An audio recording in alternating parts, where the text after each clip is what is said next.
If you think a baron's second son has no future, wait until the dying boy opens his eyes with memories from two lives. One poisoned dagger was meant to start a noble war, but it awakened the only man who could see the loyalty hidden inside every heart.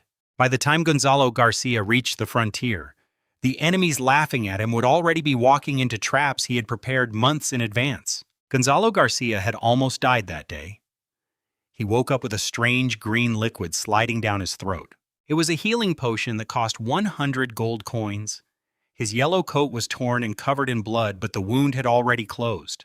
As he stood up in the stone hall, memories from two lives mixed inside his head, and he understood what was happening.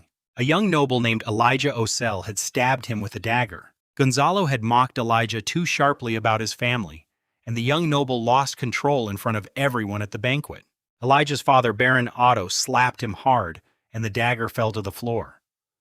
Gonzalo's own father, Baron Raymond, rose ready to fight. Luckily, Father Rory the priest stepped between them. He suggested they move to the council hall to talk things over. Gonzalo welcomed the delay because a private insult was not worth a war. In the council hall, however, the two barons nearly started fighting again. Baron Otto wanted to protect his son, and Baron Raymond wanted Elijah hanged for attacking a noble in public. Father Rory warned them both that the Blood Brotherhood cult was causing trouble and the Count and the church did not want noble fights right now. He even threatened to take all the priests away from both their lands for 10 years. That changed the mood. Gonzalo slipped one hand behind his back and showed his father 5 fingers as a secret signal. Baron Raymond understood immediately and demanded 1,000 gold coins plus another 100 for the healing potion. Baron Otto shouted and wanted to go to war instead, but he watched his face carefully. When he saw his brow twitch, he knew he was ready to give in. They bargained back and forth. In the end, he agreed to 600 gold coins total, and he also promised to stop chasing a girl named Lolita.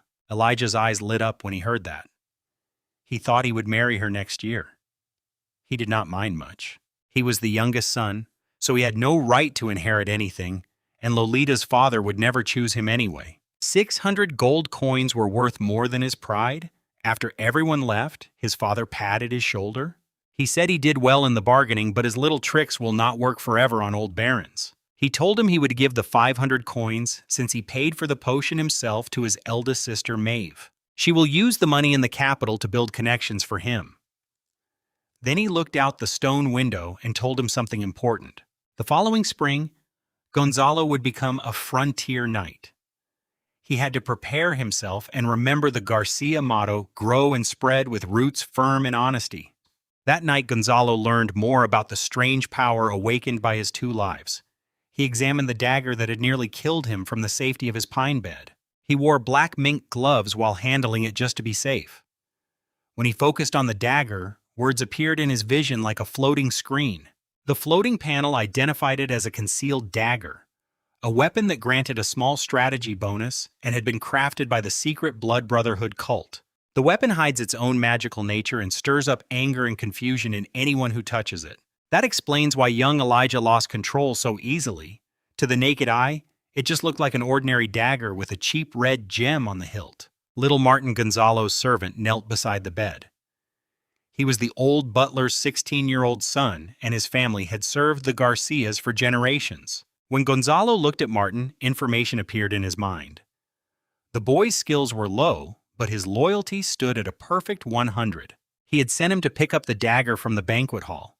Elijah was too busy thinking about his fiancée to care what happened to it. Gonzalo had no intention of hunting the Blood Brotherhood himself. That was work for counts and bishops, not a baron's second son. He only needed to stay alert. Since his strange power revealed loyalty, an ordinary spy would have a hard time fooling him. Later, he rode out with his father and his soldiers to Fruitwood Town. Today was the day to choose new squires for the frontier knights. The town square was packed with villagers, serfs, and even some slaves. Every poor family had brought their sons, hoping one might be chosen. Becoming a squire is almost the only way for a common boy to rise in life. His father sat on a red bench, while Martin brought him fruit wine. Then he announced the selection, saying he would be the future lord of the frontier lands. He looked over the crowd with his special ability. Blue numbers appeared next to each young man. Most villagers had bravery of only 1 or even less, with 0 in everything else.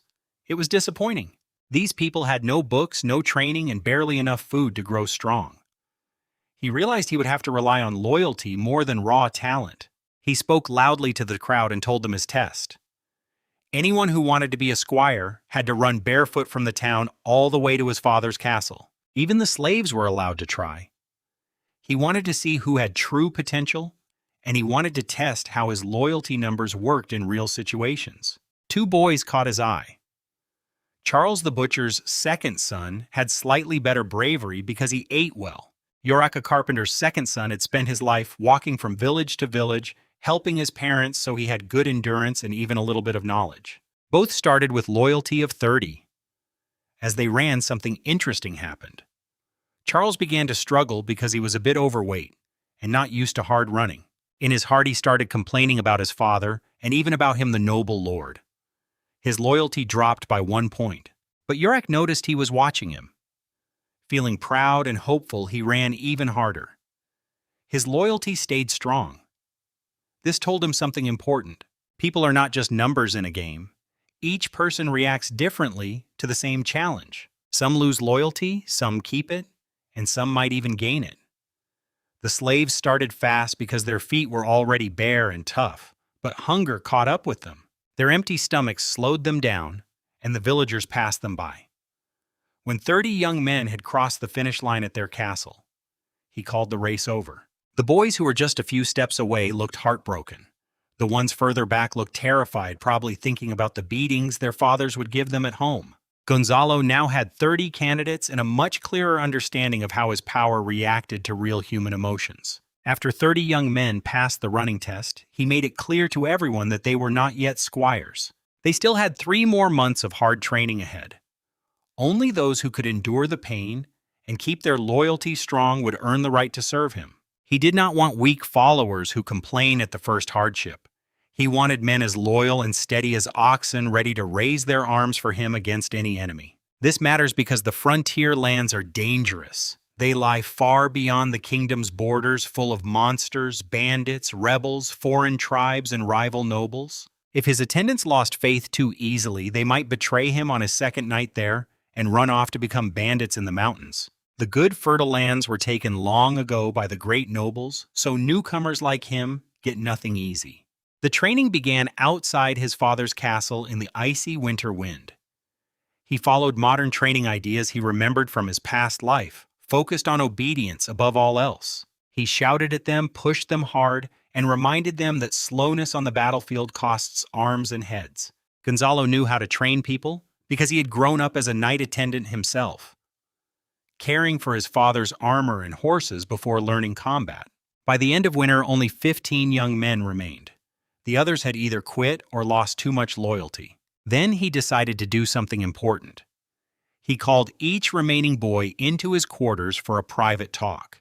In his previous life, he had been a leader, and he knew how much a personal conversation can strengthen loyalty.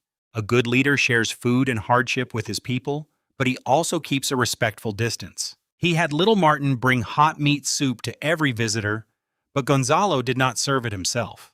The boys needed to feel valued without forgetting the distance between lord and follower. Yorak came first. He was so nervous he would not even look at him. Common folk are taught from birth never to meet a noble's eyes. He placed his hand on his shoulder and told him to look up and speak the truth. His eyes filled with tears, but after drinking the warm soup, he began to relax. He told him about his carpenter parents, his 2 older brothers, and his little sister. He worried about her dowry since skills are passed only to sons. Then he shared his real dream. All his life he had traveled with his parents from village to village, listening to old men tell stories of famous knights under the big trees. He had always dreamed of becoming a knight himself, but as a second son, he knew he had to start working early or he would only be a burden. He smiled and told him something true. They were the same. He was a second son too. Something changed in him then. His fear melted into a real smile and he answered him with strong feeling. Yes, young master. They were. In that moment, they became more than lord and servant. They became 2 young men who understood each other. After their talk, Yorak's loyalty jumped to 90, only 10 points from full. His bravery had also grown from the training and the better food. 3 months of meat soup had finally let his body reach its true strength. Then Lyle came in. He already knew his story, so he did not ask about his family. He went straight to asking about his troubles. Lyle is a strong young man, stronger than most. He even has a special trait that boosts his bravery and helps him grow faster from training. On paper, he would make an excellent squire. But something is wrong with him. After 3 meter of training meals and his personal attention, his loyalty has not moved at all. It still sits at 30, the same as the day he started. Every other young man grew more loyal through their time together, but not Lyle. He was not sure yet what this means, but he would keep a careful eye on him. He finally understood why Lyle's loyalty would not rise.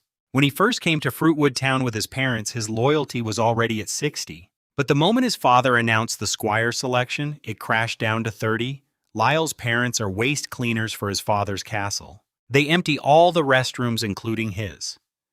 It sounds like a lowly job, but it was actually one of the most trusted positions near the nobles. You cannot let just anyone handle your most private matters. His family has done this work for generations, and their loyalty stays at a perfect 100. The problem was Lyle himself. He was strong and talented, and some knights had wanted him as a squire before. But once they learned his parents' job, they all changed their minds. No knight wants hands that smell of waste polishing his armor. Among commoners, waste cleaners are the most mocked group of all. Even hungry peasants cursed them to feel better about their own sad lives. But Lyle had something else. He loved a girl named Amy, the daughter of a free tenant farmer at the orchard near town. The two of them had planned to run away together into the wilderness. They might have frozen to death, but at least they would have loved each other freely. Then his squire selection destroyed that dream. He forced him into 3 meter of military training instead of letting him elope. After this heartfelt talk, his loyalty finally rose to 50. That is the highest it will go on its own. From here, it will depend on what he did next. Then there was Ali, a 14-year-old slave boy. His parents were taken as war prizes by his father years ago, and they still cannot speak their language well. Most slave children are too hungry and weak to develop properly. So for Ali to make the top 30 was almost a miracle. During the race, he showed real cleverness. He did not rush forward. He brought his only water flask and begged some food from kind villagers before the run began. Then he ran close behind others to block the wind. And when everyone else grew tired and thirsty, he drank his water and ate his food. He finished in 30th place through pure wit. His special trait even boosts his strategy skill. His weak body nearly failed during winter training, and without his quiet help, he would have been cut. But now, his loyalty sits at a full 100. Out of his final 15 boys, every single one has loyalty above 80 except Lyle. Only 2 have special traits, Lyle and Ali. Late that night, his father, Baron Raymond, and his elder brother, Guy II, came to sit with him. Guy is named after their late grandfather. He has always been the first heir to their Brighton lands. Both of them had been watching his training methods all winter. His father could tell the training ideas he used were valuable, and in their kingdom, military knowledge is a guarded family treasure passed down through written records. His father mentioned the Snow Pine lands nearby owned by Baron Otto, the man whose son stabbed him. Father has already sent people to watch them. He reminded him that the Ossel family's line of knowledge was broken in the last generation, and Otto only regained his title through military achievements. A weaker neighbor makes their land stronger. He had also been hunting hidden cult members in Brighton on his own. Then his father spoke seriously. He told him that their family motto to grow and take root in honesty had been both their strength and their weakness for 1,000 years. Their family encourages many children, which means land gets divided again and again. Each branch grows poorer, but the Garcia name has spread across the whole kingdom. They may hold small titles, but there are so many of them. His eldest sister, Maeve, had already sent him the charter for his new frontier lands. Travel is hard in winter, so he would wait until spring to leave. His father gave him strict orders. Once he was on his new land, he was not to take any people or supplies from Brighton beyond what has already been assigned to him. Everything here belongs to his brother in the future. He answered honestly. He understood father. Everything in Brighton will belong to his brother. What he was doing now already takes from his property. When his new territory grows, he would give back to him. His brother Guy smiled and said he believed his lands would one day be even richer than Brighton. Their blood ties them together. Then his father held both their hands and the three of them spoke their family motto together. For the Garcia family, may it grow strong and last forever. Before he leave for his new frontier lands, he still have work to do. First, he rode with his men to Yurok's mountain village.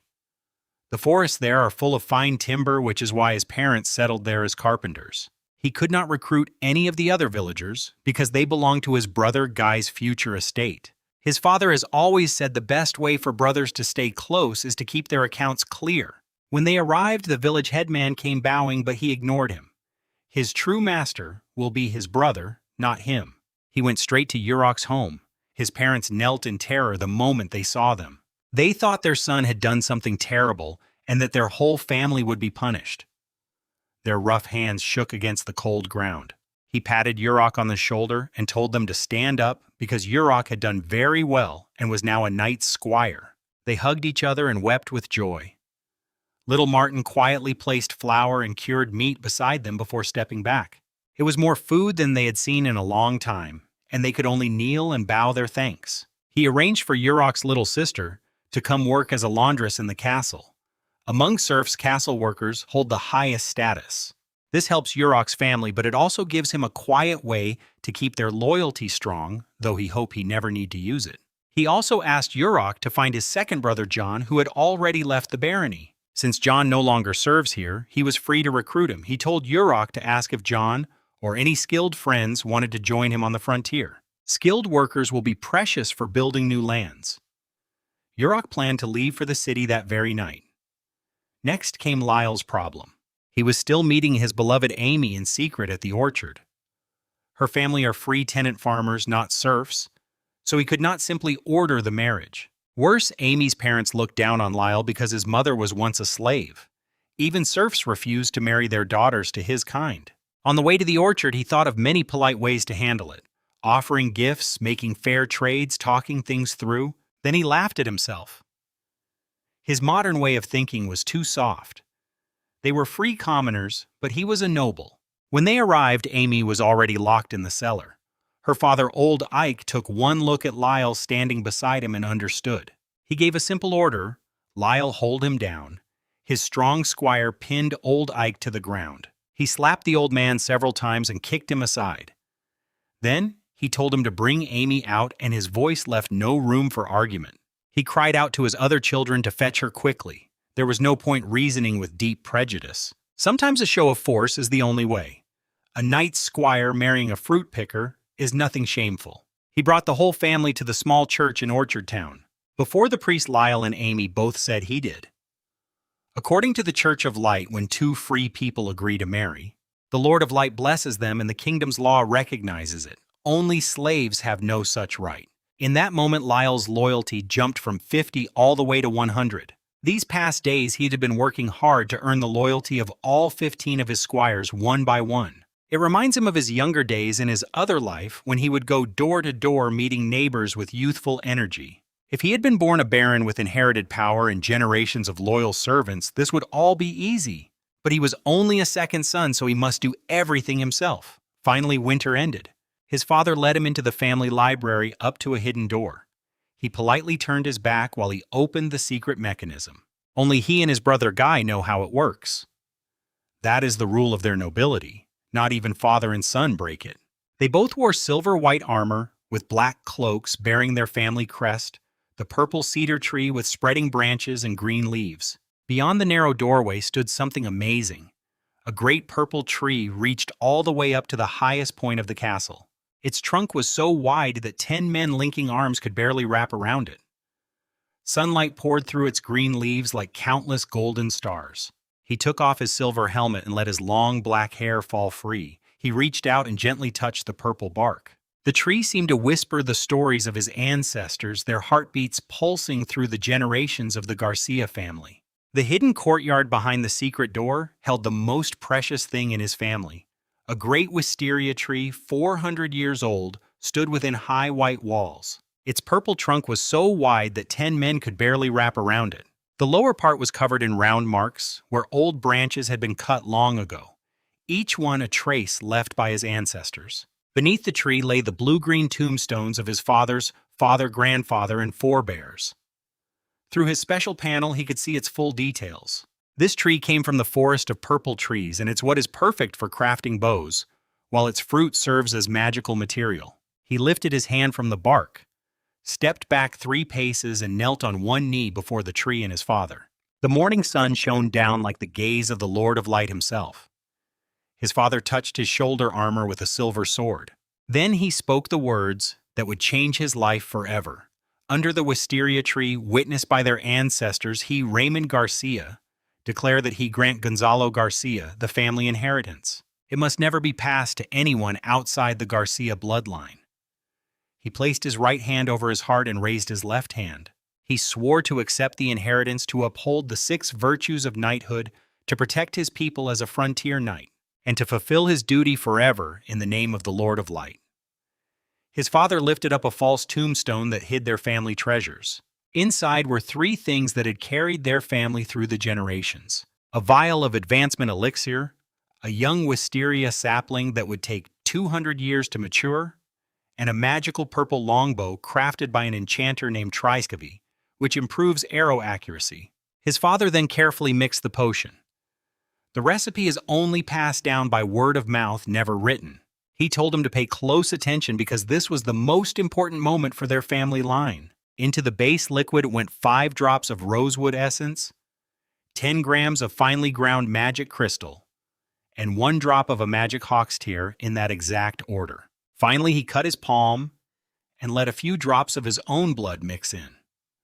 The Garcia blood was the last ingredient. He drank the entire potion in one go. A wild energy flooded through him. His muscles shifted and changed. His heart pounded violently. His silver armor began to reshape itself on his body, merging with him as only a knight's armor can. He groaned in pain and tried to pull it off, but his father stopped him.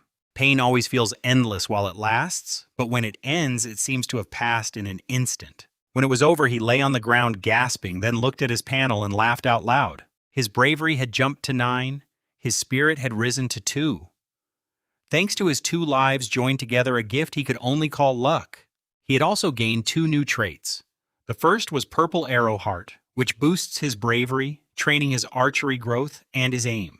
The second was something rare and precious called Purple Light. His father was stunned when he heard the name. No Garcia had awakened this talent in 200 years. Not since a great ancestor called the Violet Dawn Archer, whose name is still remembered across all human lands. He picked up his new purple bow, drew it, and loosed an arrow. A streak of purple light shot across the room and pierced straight through the far wall. Light poured through the hole it left behind. His father stood amazed. Then his expression changed to something sad. For a moment he wondered if he was thinking of making him his heir instead of his elder brother, like some great emperor choosing by merit. But no, the truth was simpler. He said with a heavy heart, "The family's forbidden grounds have a damaged wall that needs repair." He would deduct 10 gold coins from your pioneer funds. His father was just reluctant to part with money. Life as a poor frontier knight was already hard, and now it would be a little harder. Still, he warned him seriously, until you have absolute strength, never reveal this power unless it was truly necessary. Then, despite himself, he gave him 3 more branches of precious purple wood. Even his second brother had never received such treatment. Fathers always favor the most gifted child. He explained the meaning of these branches. A purple wood bow can be remade by a magic craftsman if his ever breaks. And these 3 branches should last his line for 200 years, maybe longer. If a talented descendant appears among his family, they can make another purple wood bow. Their family has always been known for archery ever since his ancestors served as the finest longbowmen for the King of August. Later, they found the purple wood trees and built their legacy around them. A tree takes 200 years before its trunk and fruit become magical materials. So his own descendants will have to wait 2 centuries before they can harvest from their own land. His father also asked him to remember his weaker second brother Joey one day. Joey has the least talent of all of them. When his lands grow strong, his elder brother Guy, and he must help him. They were bound by blood even if they keep their accounts clear. His father is 48, now old for a human knight, and his mother passed long ago. Most of his energy goes to them children. He understood something deeper then. Their family may hold only small titles, but they form a complete system. Older branches sell purple wood and fruits to younger ones until those younger branches finally reach 200 years and can profit in turn. Over the centuries, many opportunists have tried to steal their trees, but the trees cannot be transplanted, and the seedlings need 200 years to grow. During those 200 years, their family has endless ways to take revenge through trade, marriage lawsuits, deception theft, or even war. No other family can afford such a long struggle against them. Finally, his father taught him about battle aura, the special energy that forms in a knight's body. It strengthens the physique and fighting ability. At higher levels, a knight can attach this aura to his body and eventually project it outward into shape. His father and he spent 3 full days in the family's restricted area, training hard together on their inherited combat techniques. He did not need more lessons in the bow as he had trained with it since childhood. What he needed most now was to master this new battle aura flowing through him. While the snow was melting and he was still preparing to leave his father's castle, a wedding was taking place in the northwest of Valiant Province. Baron Otto was marrying his son Elijah, the same boy who had stabbed him to Lolita, the girl he had given up. Only 6 barons were invited. Baron Otto claimed it was because of cult trouble, but the real reason was money. The 600 gold coins he paid him had left him unable to host a proper gathering even with Lolita's dowry. Her father-kind Baron Cod was quietly embarrassed by the small affair. In a bedroom of that castle, Elijah was raging at a masked cultist of the Brotherhood of Blood. He demanded respect as a future lord and threatened the man. But the cultist simply tore a blood-red gemstone necklace from Elijah's chest, then beat his face until it was swollen beyond recognition. Without that necklace, Elijah's eyes turned from crimson back to their normal brown and the truth came out. Last summer, Elijah had not become the heir by accident. The cultist had given him poison and he had placed it in his elder brother's wine. The Brotherhood had wanted to corrupt a stronger target like his own brother Guy, but their spies in their Brighton lands had all disappeared thanks to the hidden cultists he himself had been uncovering. So they had settled for weak Elijah instead. Baron Otto burst in wearing silver armor and carrying a longsword. He had heard everything. With 2 swift strikes, he cut the cultist cleanly in half. Then he turned to his son with terrible sorrow. He said he would have challenged his father to a duel to defend Elijah from stabbing him. He would have secured Elijah a future even as a frontier knight. But killing his own brother was beyond forgiveness. Elijah knelt weeping and bloody begging for mercy. Baron Otto reminded him that their House Ocel had no ancient heritage like his Garcia family. He had earned his title through battle. Then the Baron helped Elijah to his feet, only to declare that his younger brother Eligit would be the new heir. He said the men of House Ocel die standing and ordered Elijah to face his end. But Elijah could not even do that. He struggled and cried like a frightened child. Seeing this cowardice, the last pity in the Baron's heart vanished. He lifted his son by the throat and prepared to run him through, leaving the body whole as a final mercy. But something monstrous happened. A thick crimson mist poured into the room. Baron Otto froze, blood running from his mouth. He coughed up pieces of his own damaged organs and collapsed. Then a hammer struck the back of his helmet from behind. A figure stepped in wearing a crimson robe and a blood god mask, carrying a hammer and a strange red lantern that released the scarlet mist. This was Priest Everett of the Brotherhood of Blood, a low cult leader, raised to knighthood through a sacred blood chalice. Such men rarely live long because of the side effects, but the cult has no shortage of desperate people willing to pay that price. For months, the cult had hidden inside Otto's castle disguised as servants and slaves. They had tricked Elijah into poisoning his own father's drinking water with a tiny colorless dose all winter long. When the blood lantern was lit, the buildup of poison activated all at once. Betrayal within a family often comes quietly, almost unseen. The priest picked up the blood-red necklace and placed it back on Elijah's neck. The boy's eyes turned crimson again, his mind clouded. The necklace could control an ordinary person for a minute, but a new knight for only 10 seconds. That was enough. The priest gave one cold order. Strike at his heart. Elijah picked up his own father's fallen sword, removed the silver armor, and drove the blade into Baron Otto's heart. Meanwhile, in the banquet hall, the 7 barons had received a summons from Count Terence, governor of Valiant Province, calling them to arms against the Brotherhood of Blood. They were already grumbling, trying to figure out how to send as few men as possible without getting punished. They were also puzzled.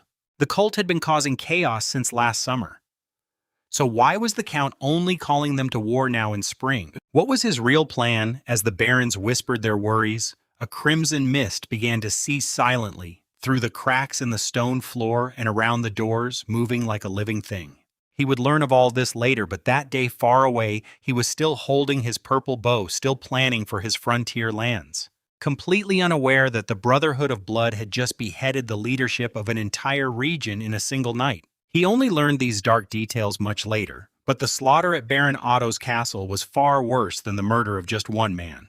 Father Rory was the first to sense the danger. He shouted to the 7 barons that it was blood poison, but Baron Khan only glanced at him with mild irritation. The other nobles reached for their summons papers, annoyed at the priest. The church was always like this, acting superior and meddling without offering real help. The banquet was too loud for most to hear clearly. The barons pretended not to notice and kept discussing how to send as few soldiers as possible to the Count. Baron Khan even planned to speak with his own father about the recruitment later. Then Baron Enzo, a man in his prime, suddenly felt a painful pressure in his chest. Something was trying to burst out, but his fighting aura was pushing it down. He looked around and saw pink dust spreading through the whole hall. Father Rory was already running for the door, shouting that this was blood poison, but shallow since they had not visited Otto's castle recently. The barons needed to suppress it with their fighting aura and escape at once. Kind Baron Khan had no such luck. He had been visiting Otto often to arrange the marriage and had drunk deeply from his wine for months. Now old and weak, he collapsed onto the table and could not rise. The 6 remaining barons charged as one, but they wore only fine wool wedding clothes, not armor. Their own knights had already been turned against them by cultists hidden among the servants. The barons even suspected that other nobles, perhaps the southeastern lords, or even Count Terence himself, were secretly playing games with the Brotherhood of Blood as pawns. Baron Enzo grabbed a fallen hammer and shield. The 6 formed a defensive circle and fought toward the gate. Cultists in plate armor blocked them. Priest Everett cursed his weak followers as useless fools and handed them a bowl of thick blood-red soup. The cultists drank it with wild, fanatical eyes and gained the strength of knights for a short time, but Enzo smashed their heads like a game of whack-a-mole. Without true fighting spirit, they were just reckless fools. Then Everett ordered arrows and stones to rain down without care for friend or foe. The barons, poisoned, bleeding, and exhausted, finally shouted their surrender. They promised to pay ransom. The cultists were not foolish. The poison and the blood soup had been costly, and living barons meant gold squeezed from peasants later. The 6 barons were dragged to the castle prison. The cultists who drank the soup paid a terrible price. Their bodies rapidly aged into skeletons with only thin skin stretched over them. Everything has a cost, and if knight-level strength came free, the Brotherhood would have ruled the continent long ago. Outside the castle, firewood was being stacked, but not for the dead. It was for Father Rory. Everett was excited beyond measure. He had waited for this day. If the Church of Light had not forbidden nobles from joining the Brotherhood's faith, he could have been a normal priest himself, blessing weddings, counting tides, listening to beautiful choirs. The Church of Light had taken all that happiness from him, and now he would have his judgment. Father Rory was nailed to a cross, his hands and feet pierced, his body tied tight. Blood dripped onto the pyre below. He kept murmuring prayers to the light god. This enraged Everett. He whipped the old priest until his chest was bloody and torn. Then he ordered seal his mouth. The cultist stepped forward eagerly with needles and thread and clumsily sewed the priest's mouth shut. Elijah watched all of this from the outer wall with no feeling at all. He had already signed his name on parchment, converting to the blood god. There was no going back. Anyone who learned of his new faith would see him as dead meat, so he was trapped forever. He had also killed his own father and brother. Betrayal is punished with purification, and he had no path left but forward. Then something happened that would echo all the way to him. A young slave boy was brought before Elijah. He was small, dark-skinned, and looked like any other slave in Cedar territory. Elijah, puffed up with his new title, imitated his dead father's harsh tone. "Hope you bring useful news, or he would cut out your tongue." The slave knelt, too afraid to look up. He stammered that he had seen a purple cedar banner passing through Cedar territory. It seemed to belong to young Gonzalo Garcia. Elijah was pleased to be called Baron but tried to sound fierce. "You are lying." "How could a slave know, Gonzalo?" The slave bowed lower, trembling. "Everyone in Cedar Territory knows Lord Elijah took his beloved woman from black-haired Gonzalo. Only the Garcia family nearby has black hair, and that one is young, so it must be him." Flattered again, Elijah kicked the slave aside and said, "Go drink some meat broth. He reward you." What Elijah did not know was that this slave was no ordinary slave. He was his ally. The clever slave boy who won his loyalty last winter had somehow made his way into the enemy's camp and was now feeding information. He had not yet reached his frontier lands, but his pieces were already moving on this dark board. The enemy came for him faster than he expected, but he had already prepared the trap. After Ali brought his false report, Elijah paced the outer wall, biting his finger. Finally, he clapped his head and decided to send cavalry to scout. If it was a real army, he would grab gold and silver and run. The scouts soon returned with the news that he was leading just 300 people on an expansion journey. 200 slaves and 100 farm serfs, organized by family buying supplies at every small town along the way. To Elijah, a group like his was not an army at all. It was a walking treasure trove, and he had long wanted him dead. He took the plan to Priest Everett. The priest was reluctant at first. The Brotherhood's real mission was chaos, not fighting barons. But Everett knew his cult was poor. Leading over 100 followers means constant hunger and endless questions about where the next meal will come from. Prayers do not drop food from the sky. His supplies were too tempting. There was still the problem of Knight Hans, one of the late Baron Otto's true knights. Hans was now bound hand and foot. His armor stripped his mind blank with grief. The lord he had sworn to protect was dead. The heir had joined a cult, and now he was being pushed to attack another noble. A knight's honor is loyalty, bravery, and devotion. Hans would rather bite his tongue off than betray his oath. But knights cannot die that easily. Elijah held his own brother Elijah's severed head, with blood still on his hands, shouting like a madman that this was the only way he could become Lord of Snowpine. He demanded Hans swear loyalty. When Hans refused, Everett placed the blood-red necklace on the knight's neck for just a few seconds. That was long enough to force the words out of Hans' mouth. A knight must keep his vow once spoken. Hans belonged to the Osel family, and Elijah was now the only remaining Osel. Slowly, Hans surrendered to this broken truth. Meanwhile, far outside Snowpine Town, his own camp was already digging in. 14 of his squires, led by their captain, were directing slaves with whips to dig trenches. Ali was not among them. He had sent his clever slave boy out as a spy, and in his place, little Martin had taken over the last team as leader. His 300 people were split into 15 small teams. Each team had 4 leaders with 5 members under each. They used a collective responsibility system. If one man ran away, his whole team would be punished, along with the team leaders above them. This made escape almost impossible. The settlers had been training since the end of winter, so they were not helpless peasants. They had no proper weapons for everyone, so they sharpened cedar sticks and hardened them over fires to make long spears. These simple tools should not be underestimated. Most armies in this age are just armed farmers, and a single spear can punch a fatal hole. Smearing them with mud or dung would guarantee infection and death, but he did not order that. His scouts had told him Elijah's force was mostly Snowpine townsfolk with few true cultists. Those men were valuable. Their lords might pay ransom for them, or he could claim them as spoils of war. How did he know all of this was coming? It began with the hidden dagger. His panel had shown him its true nature from the start. It was a cult weapon made to stir anger and madness in those who touched it, designed to spark wars between baronies. After that banquet where Elijah stabbed him, he told his father Raymond everything, and they had been quietly planting spies in Snowpine ever since. The Brotherhood had also placed spies in their Brighton lands, but his panel let him find them one by one and remove them in secret. His father never warned Baron Otto.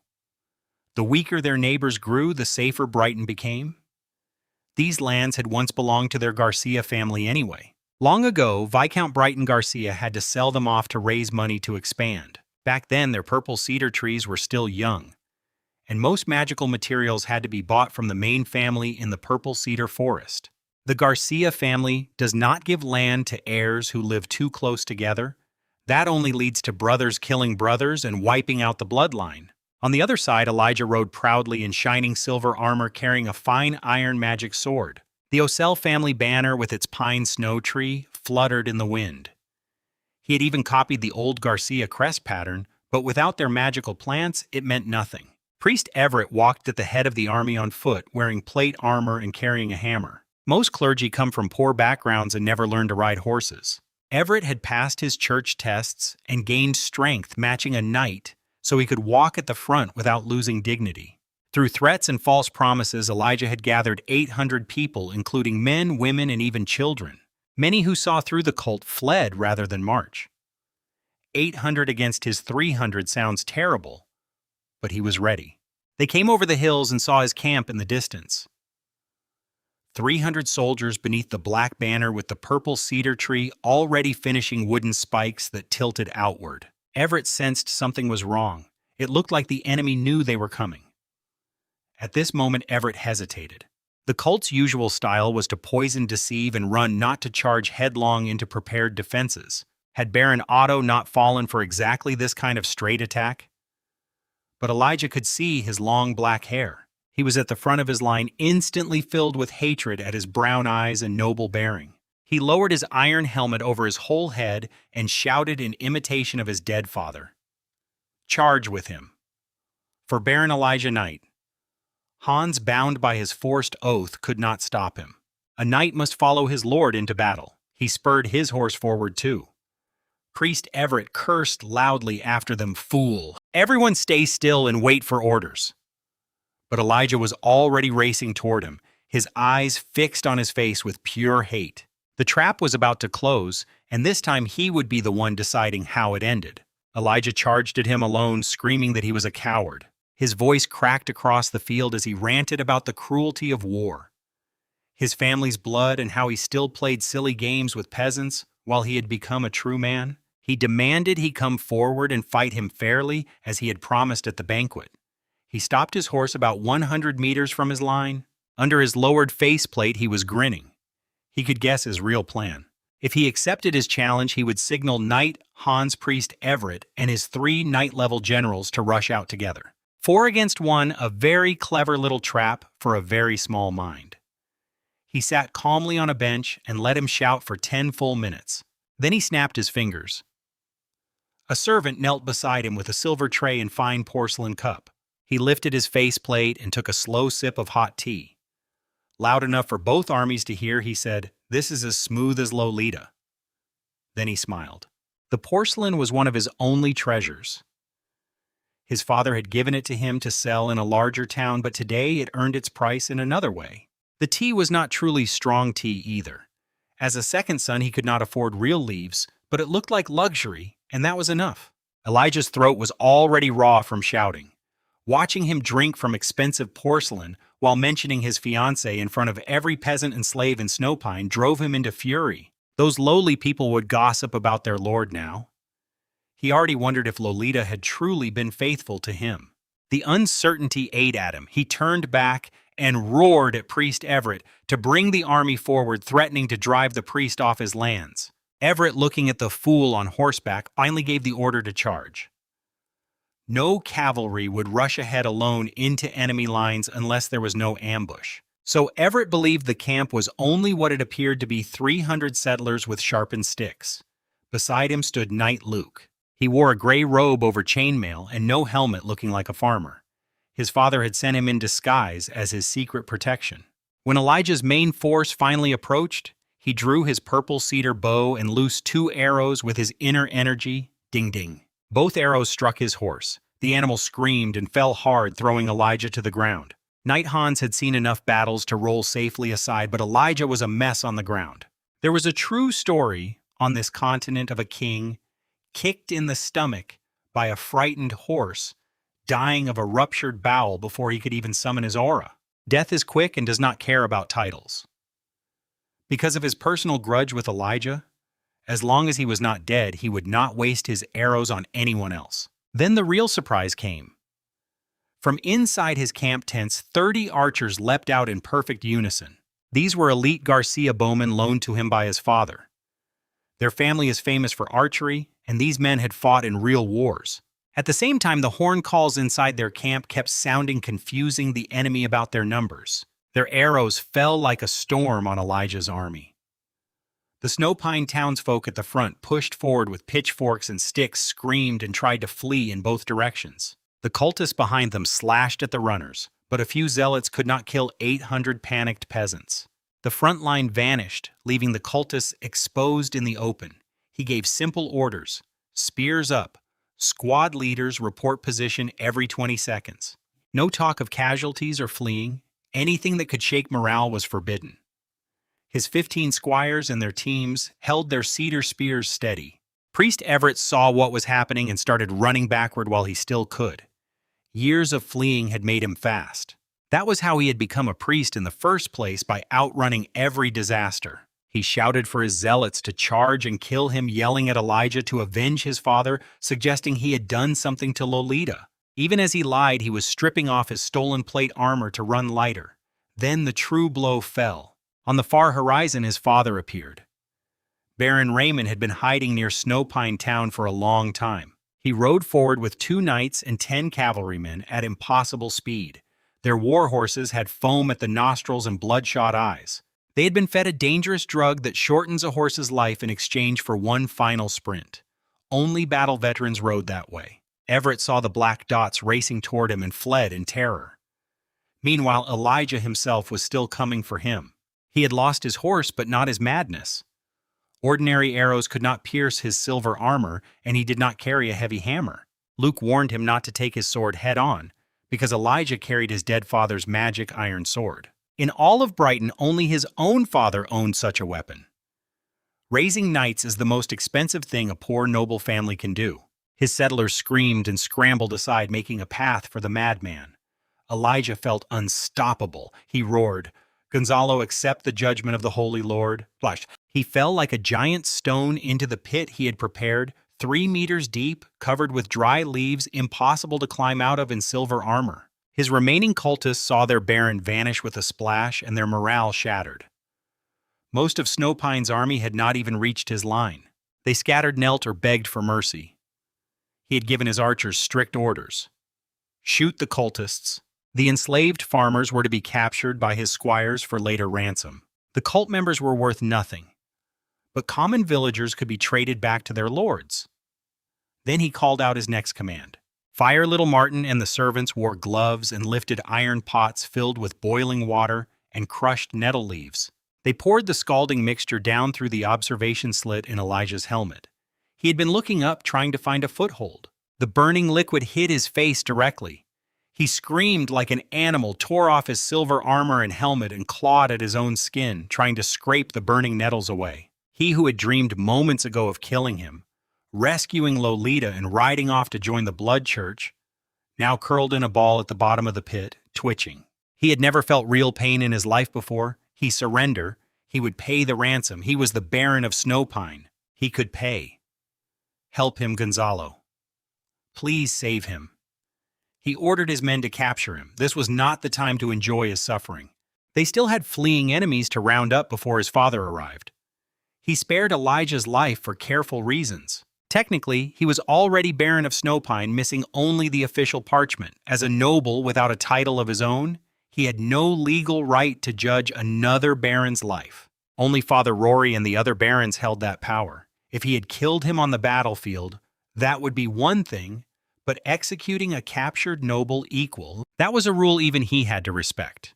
And in truth, even if no one was watching, he still would not have killed him immediately. His frontier knights badly needed money.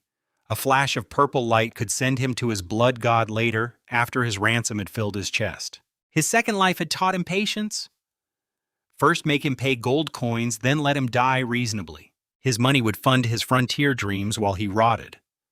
A devilish smile crossed his face. He trusted his father, Baron Raymond, to make the right choice about Elijah's ultimate fate. He was a good father and a good lord, and he had just handed him a very valuable prisoner. Priest Everett reached the castle gate shouting for his followers to let him in.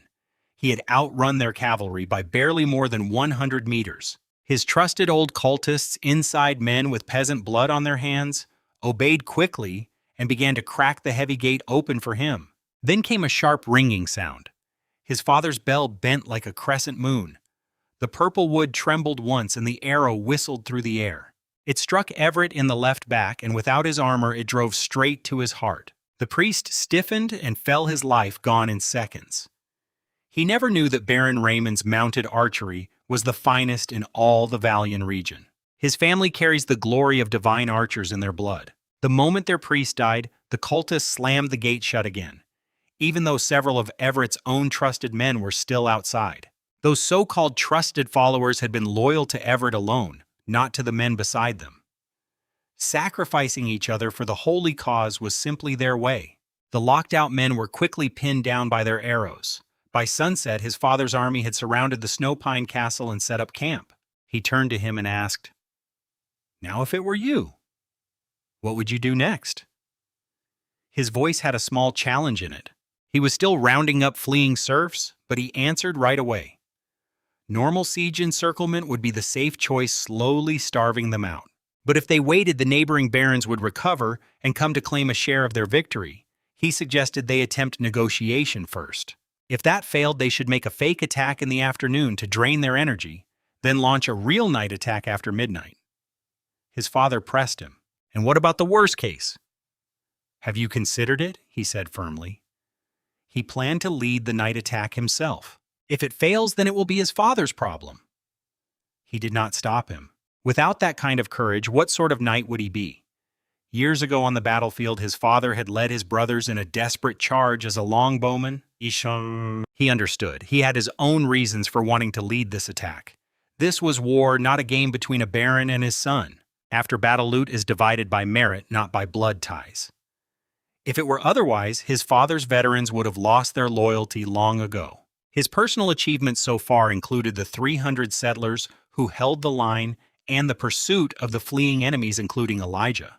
But the 30 elite archers who killed the main cultists belonged to his father. Knight Luke had defeated Hans. Most importantly, his father himself had killed the cult leader. That was the decisive blow of the whole battle. If he wanted a real share of the reward, he needed a real victory of his own. A successful night assault would be his alone. Of course, he would never tell his father that he had inside help in that castle. He planned to exaggerate the difficulty to increase his share. The crying child gets the milk. His father pointed out one thing he had missed.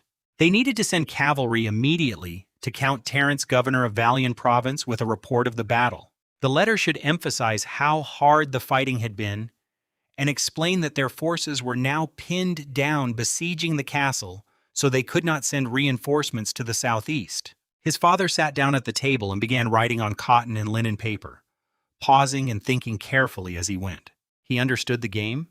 The Count had waited until spring to issue his summons for a reason, and they were making sure not to walk into whatever he was planning.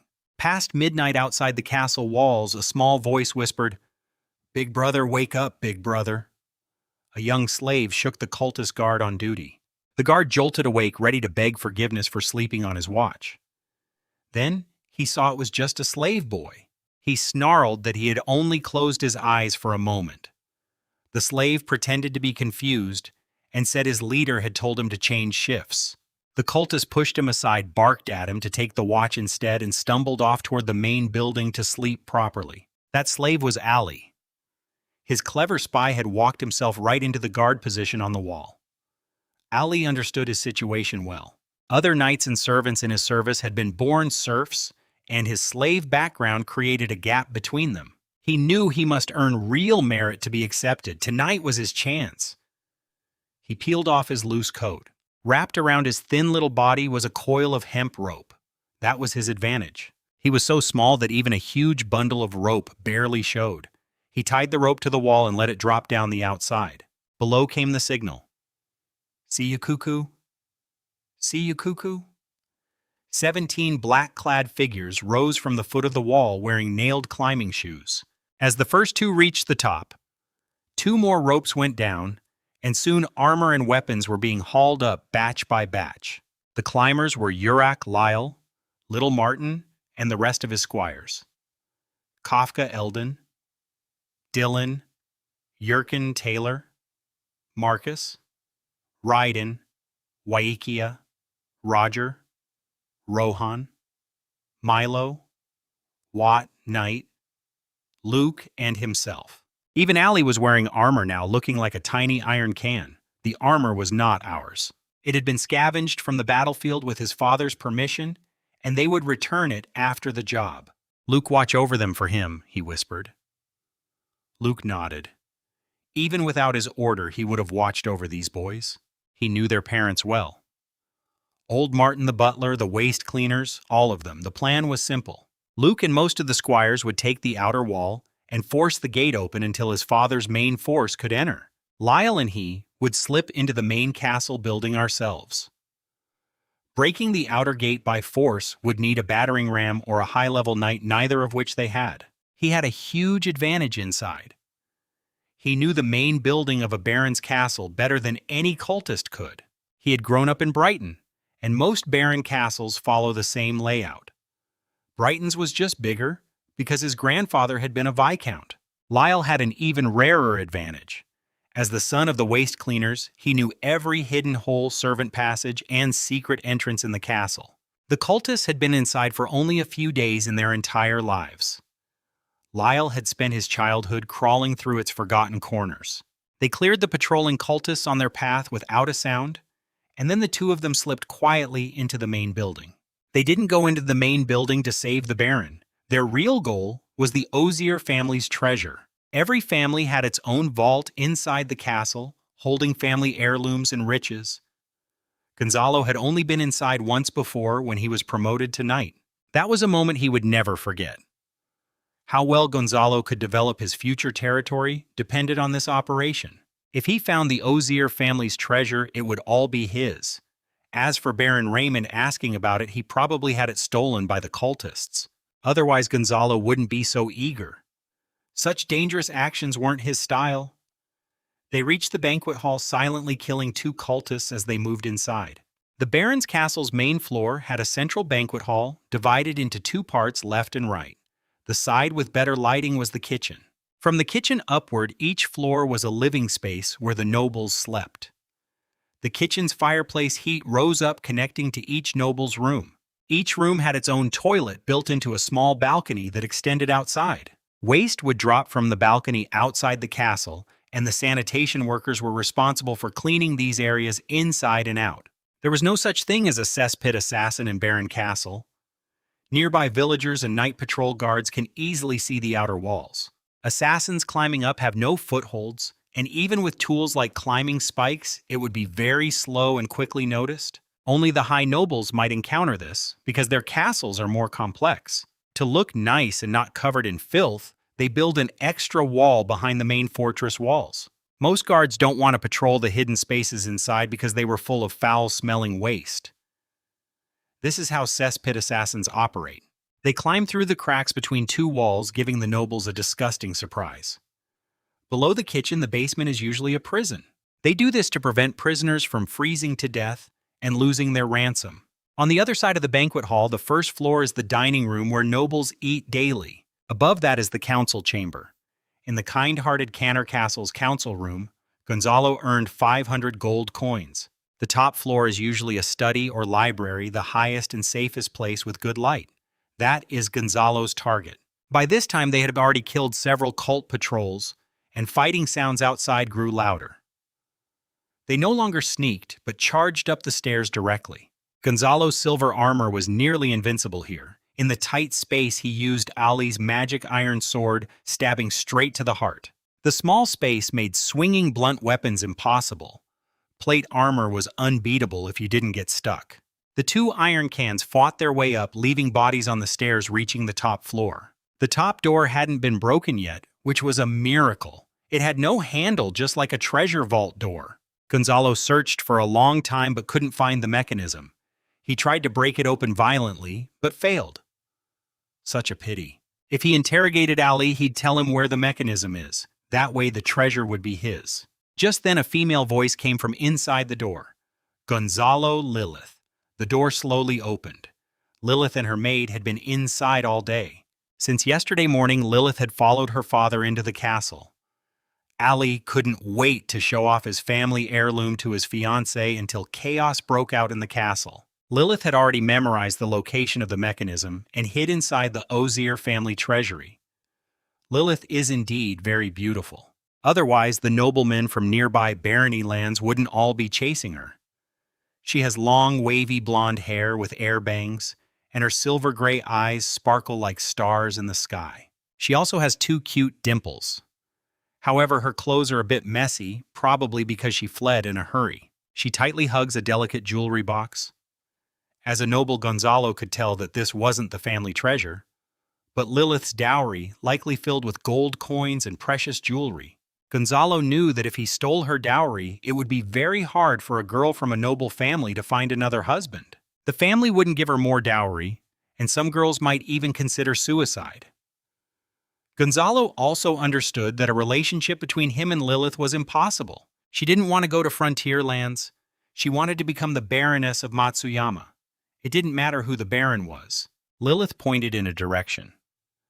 The two people she knew since childhood understood each other's meaning immediately. They used a long sword to break open the stone floor, revealing a rectangular iron chest. Gonzalo and Lair worked together to lift the chest. Inside was the wealth accumulated by the Osher family. Gonzalo took a quick look.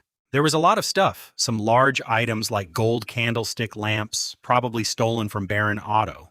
The Baron couldn't afford these items and couldn't display them in the castle. Sadly, there were no magical items. Now wasn't the time to hesitate.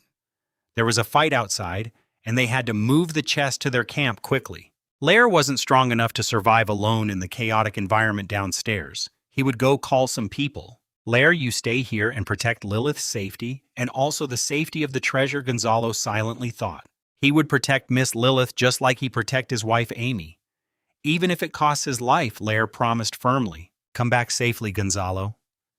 He would be waiting for you, Lilith said, walking up to Gonzalo and giving him a deep kiss. Without lingering, she put on her silver armor helmet, activated her transformation mode, and rushed downstairs.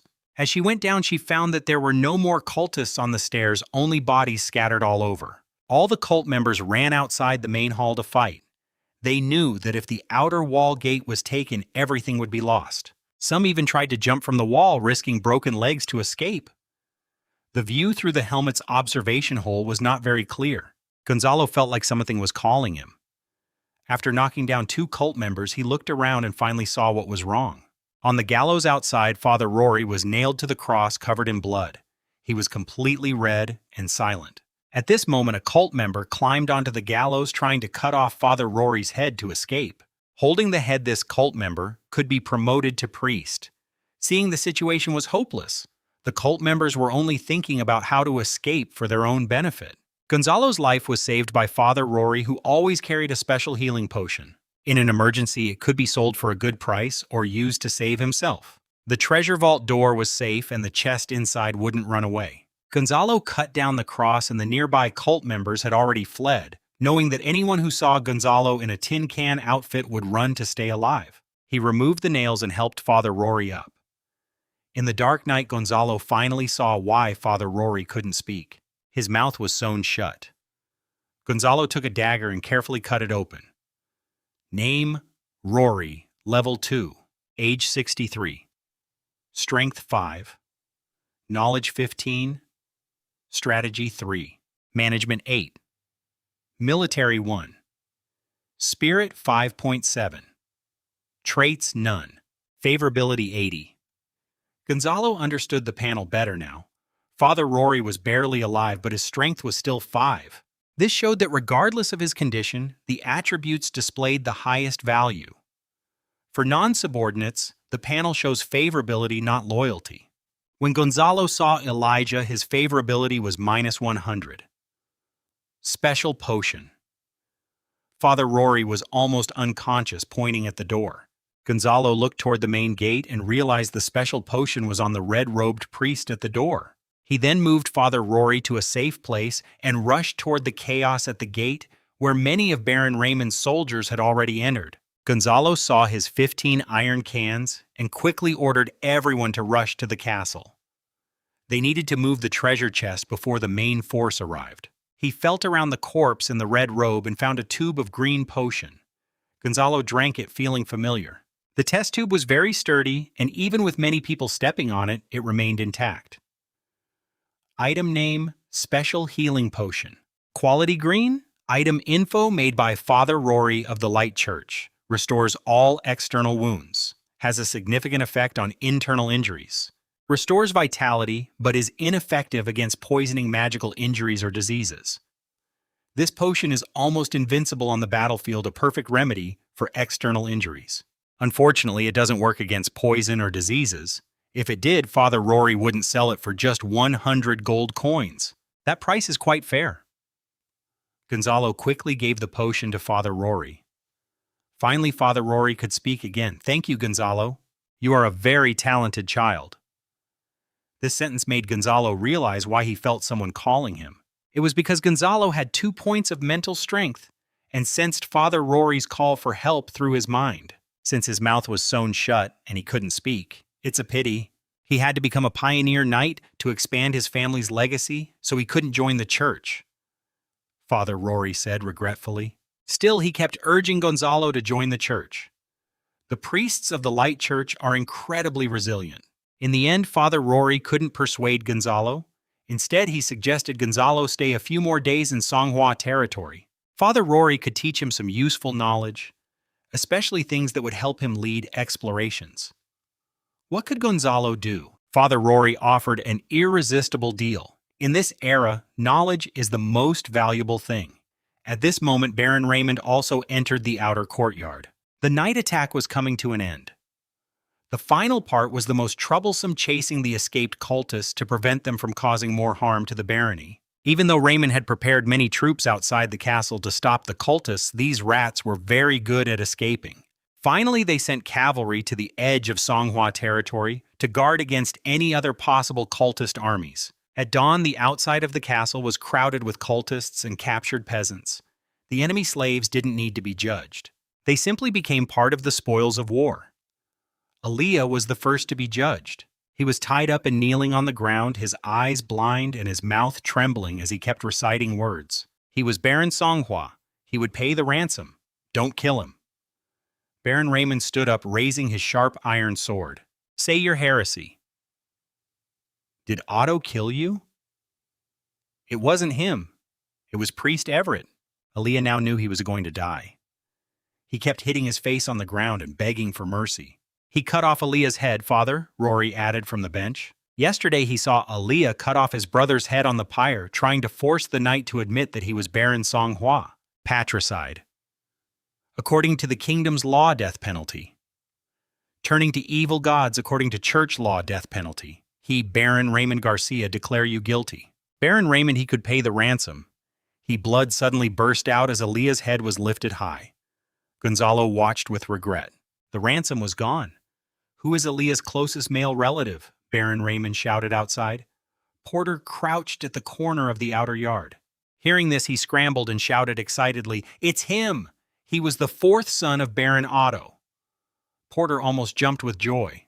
Such great luck had fallen on him. He was born to a maid and had no inheritance rights. His current role was a farmhand at a manor, owned by the Manhwa lord, far from the castle's water supply, and he had not been poisoned by blood toxins.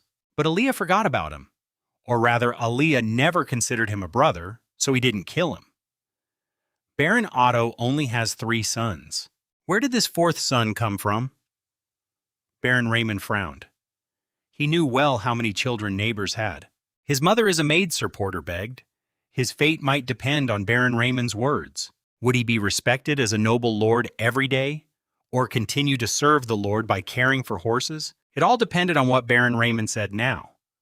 "That's called a bastard child," Baron Raymond corrected. As a noble, he protected rules to defend his own interests. "Yes, he was a bastard, Lord Baron." Porter knelt and kept kowtowing. He longed to be a noble lord so badly. Baron Raymond refused to accept this. There were many people kneeling to him every day on his land. He looked through this family tree of the Osher family, but none of it satisfied him. "Lord Baron Potter, remember to pay your ransom to him."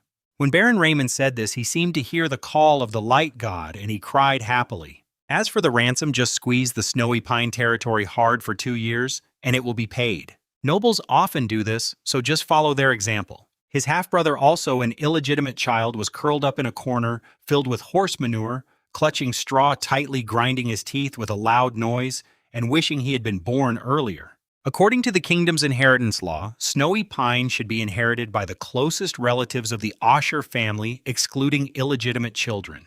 Snowy Pine is next to Brighton territory. Baron Raymond needs a obedient neighbor, not a noble who suddenly returned from nowhere. As for Baron Potter's identity, it's easy to handle. Nobles are very skilled at these tricks, bribing priests and forging proof of Baron Potter's mother remarrying Baron Otto. Gonzalo learned today that there are many ways to do this. He was worried that if Elijah died, he wouldn't get the ransom, but it seems he was overthinking. The second person to be judged was Knight Hans. He had blank eyes, said nothing, and lowered his head. It was as if he had lost everything: faith, family, his war horse, his sword. Even breathing felt like a torment. Name Hans. Level 2. Age 38. Bravery 8. Knowledge 2. Strategy 1. Management 2. Military 5. Spirit 0. Traits none. Favorability 30. Gonzalo was surprised. It was the first time he saw a prisoner with 30 favorability. Usually cultists had -100 favorability towards Gonzalo, and the captured peasants ranged from -10 to -50. This showed that this person held no resentment towards Gonzalo at all. Could be that he didn't resent Gonzalo for killing his lord. Tell him your crime, Knight Hans, Baron Raymond said regretfully. They had once served in the same army, but they were not comrades. He was guilty. Knight Hans answered with a hollow gaze. Your crime? Baron Raymond asked. Knight Hans raised his chained hands above his head, his arms trembling slightly. Many knights present understood what this gesture meant. He was choosing to end his own life a knight's way to clear his shame. The problem with Knight Hans was whether he was judged a heretic. On the battlefield, losing and paying a fine was acceptable, but turning to worship evil gods was an unforgivable sin. Hans's crimes were helping heretics fight and possibly converting to evil gods. At this moment, the most important person spoke. Father Rory sat in a chair, still too weak to stand, and addressed everyone. Knight Hans was forced by Elijah and heretic priests. He saw this himself, but helping heretics fight is a crime. Baron Raymond whispered with Father Rory, then announced the verdict. He, Baron Raymond Garcia, declared that Knight Hans must serve the church for 10 years and pay a ransom to him. Baron Potter? Do you agree with this decision? Raymond asked, turning to the man behind him. Yes. Yes. Potter, who was kneeling on the ground and still confused, quickly agreed when he heard Raymond. Now he knew who was behind everything and obediently listened like an honest child. Gonzalo understood the key reason here. Hans was still part of the Osher family, so he needed Potter's approval. Usually a noble knight's lord would defend him or exchange favors to reduce his punishment and pay his ransom. After these two knights were judged, the other barons' knights did not help heretics fight. They, along with the barons, were imprisoned in the cellar below the kitchen. Only heretics and peasants remained, but slaves were not included. Now it was Father Rory's turn to act. He also called nearby priests to come to the castle and help him judge. It's amazing how resilient the priests of the Church of Light are. Yesterday they were nailed to crosses, whipped, and kept hanging all day with their mouths sewn shut. Today they could sit in chairs and judge heretics. Gonzalo followed Baron Raymond into the main castle building, where 6 barons were still waiting in the banquet hall. Everyone, it's time to discuss your ransom, Baron Raymond said with a big smile, as if he had become several years younger. The barons began to curse, argue, and smash cups, but it was all useless.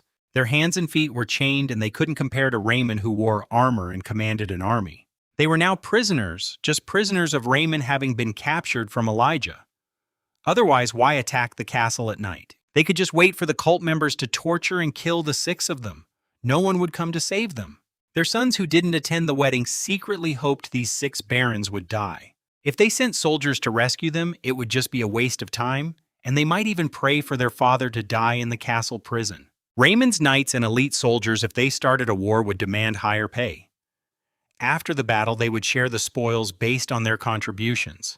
All of this would cost a lot of money. Gonzalo saw only pointless arguing. He knew it was just a way to negotiate. In the end, they would settle on a ransom amount and wait for their families to send gold to free them. Feeling bored with the arguing, Gonzalo walked upstairs, still able to hear the cheerful laughter of men and women. These noble families had no real worries. The Baron would eventually pay the ransom. As nobles, they didn't need to live in tents or outside.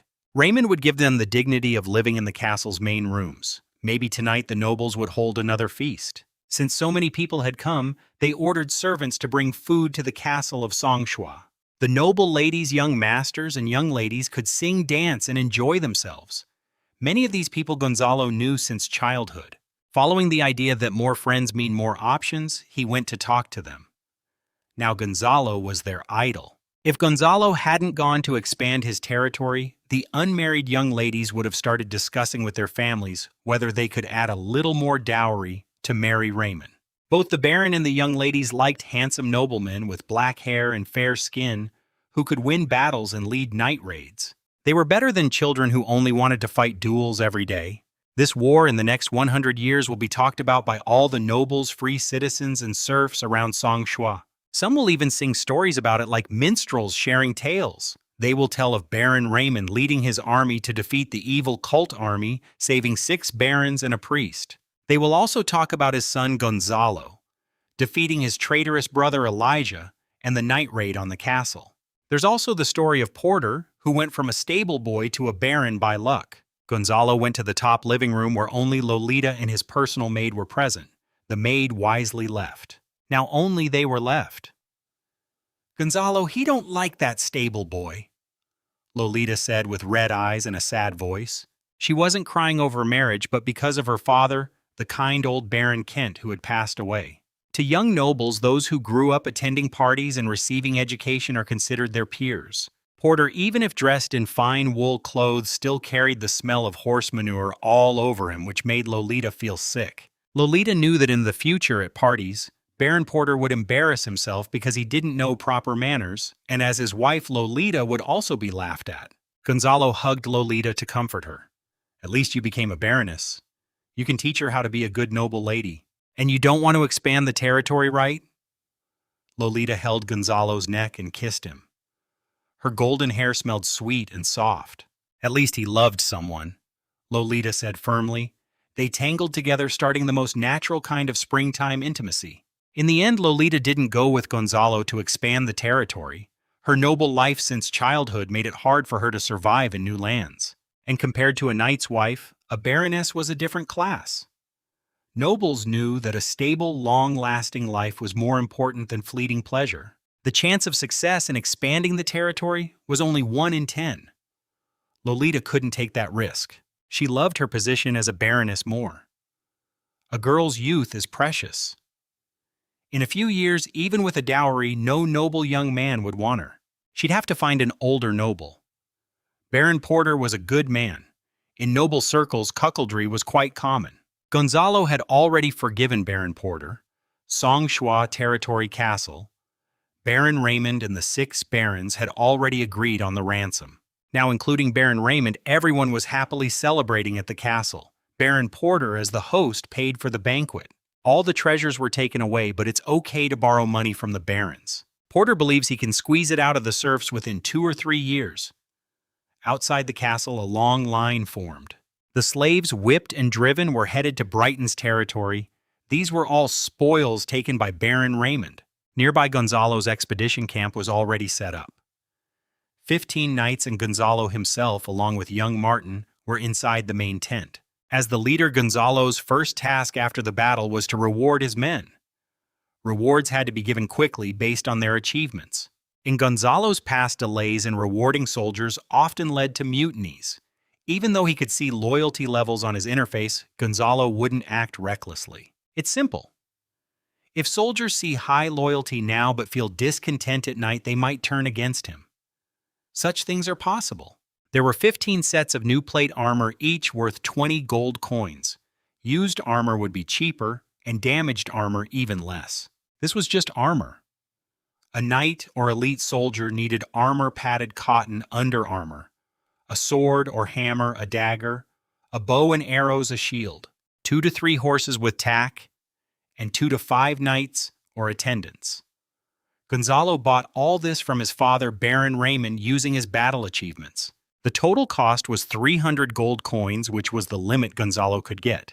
Baron Raymond had demanded a ransom of 500 gold coins from each baron, with 6 barons plus Potter that totaled 3,500 gold coins. This was the biggest profit from the battle. The money wouldn't be received immediately. Most of it would be paid over 2 to 3 years through item collateral. Baron Raymond also needed to support 3 real knights, over 10 cavalrymen, elite soldiers, 30 archers, his 2 sons' branches, and other family members. All these expenses added up. Getting armor worth 300 gold coins was already good. Baron Raymond had given Gonzalo an entire expedition force, which caused a deficit for Brighton's lord. Now these resources were needed to fill that gap. Gonzalo thought it was better to spend money on improving his troops' fighting ability rather than just giving gold. The new armor reward was expensive, but Gonzalo believed it was worth it. So young Gonzalo decided that the 15 knight apprentices would buy their armor in installments based on their future achievements in battle. They had the right to use the armor, but to truly own it, they had to fight for young Gonzalo. They had the right to use the armor, but to truly own it, they had to fight for young Gonzalo. Gonzalo was generous, but giving so much at once might reduce their motivation to improve. Therefore, paying in parts suited the current situation well. The 15 apprentices received their plate armor, and all of them showed genuine happiness. They touched the armor as if they were touching a young girl's skin. Harley wore the armor and found it fit perfectly. He thought it would look funny, but it fit so well that he realized Gonzalo had specially chosen it for him. Harley remembered this detail deeply. Similarly, Lair was worried about growing taller. He was only 17 and had noticed he was still growing. He feared that if the armor was too expensive, he might outgrow it and regret not having it. But when he put it on, he felt there was plenty of space and his worries eased. Gonzalo's armor for Lair was made taller based on his mother's height. His mother was a tall female slave. In this era, tall women weren't considered good, especially for slaves. Only a stable worker might be interested in such a woman. Gonzalo's steward gave little Martin gold coins and books. Martin wasn't very interested in war. He simply obeyed Gonzalo. They had grown up together and knew each other well. The books were taken from the Songshua castle. Baron Raymond wouldn't let Gonzalo take books to expand his territory, so Gonzalo had to find these items himself. As for weapons, each person received a long sword and a shield. All were second-hand, and these were gifts. They belonged to Gonzalo.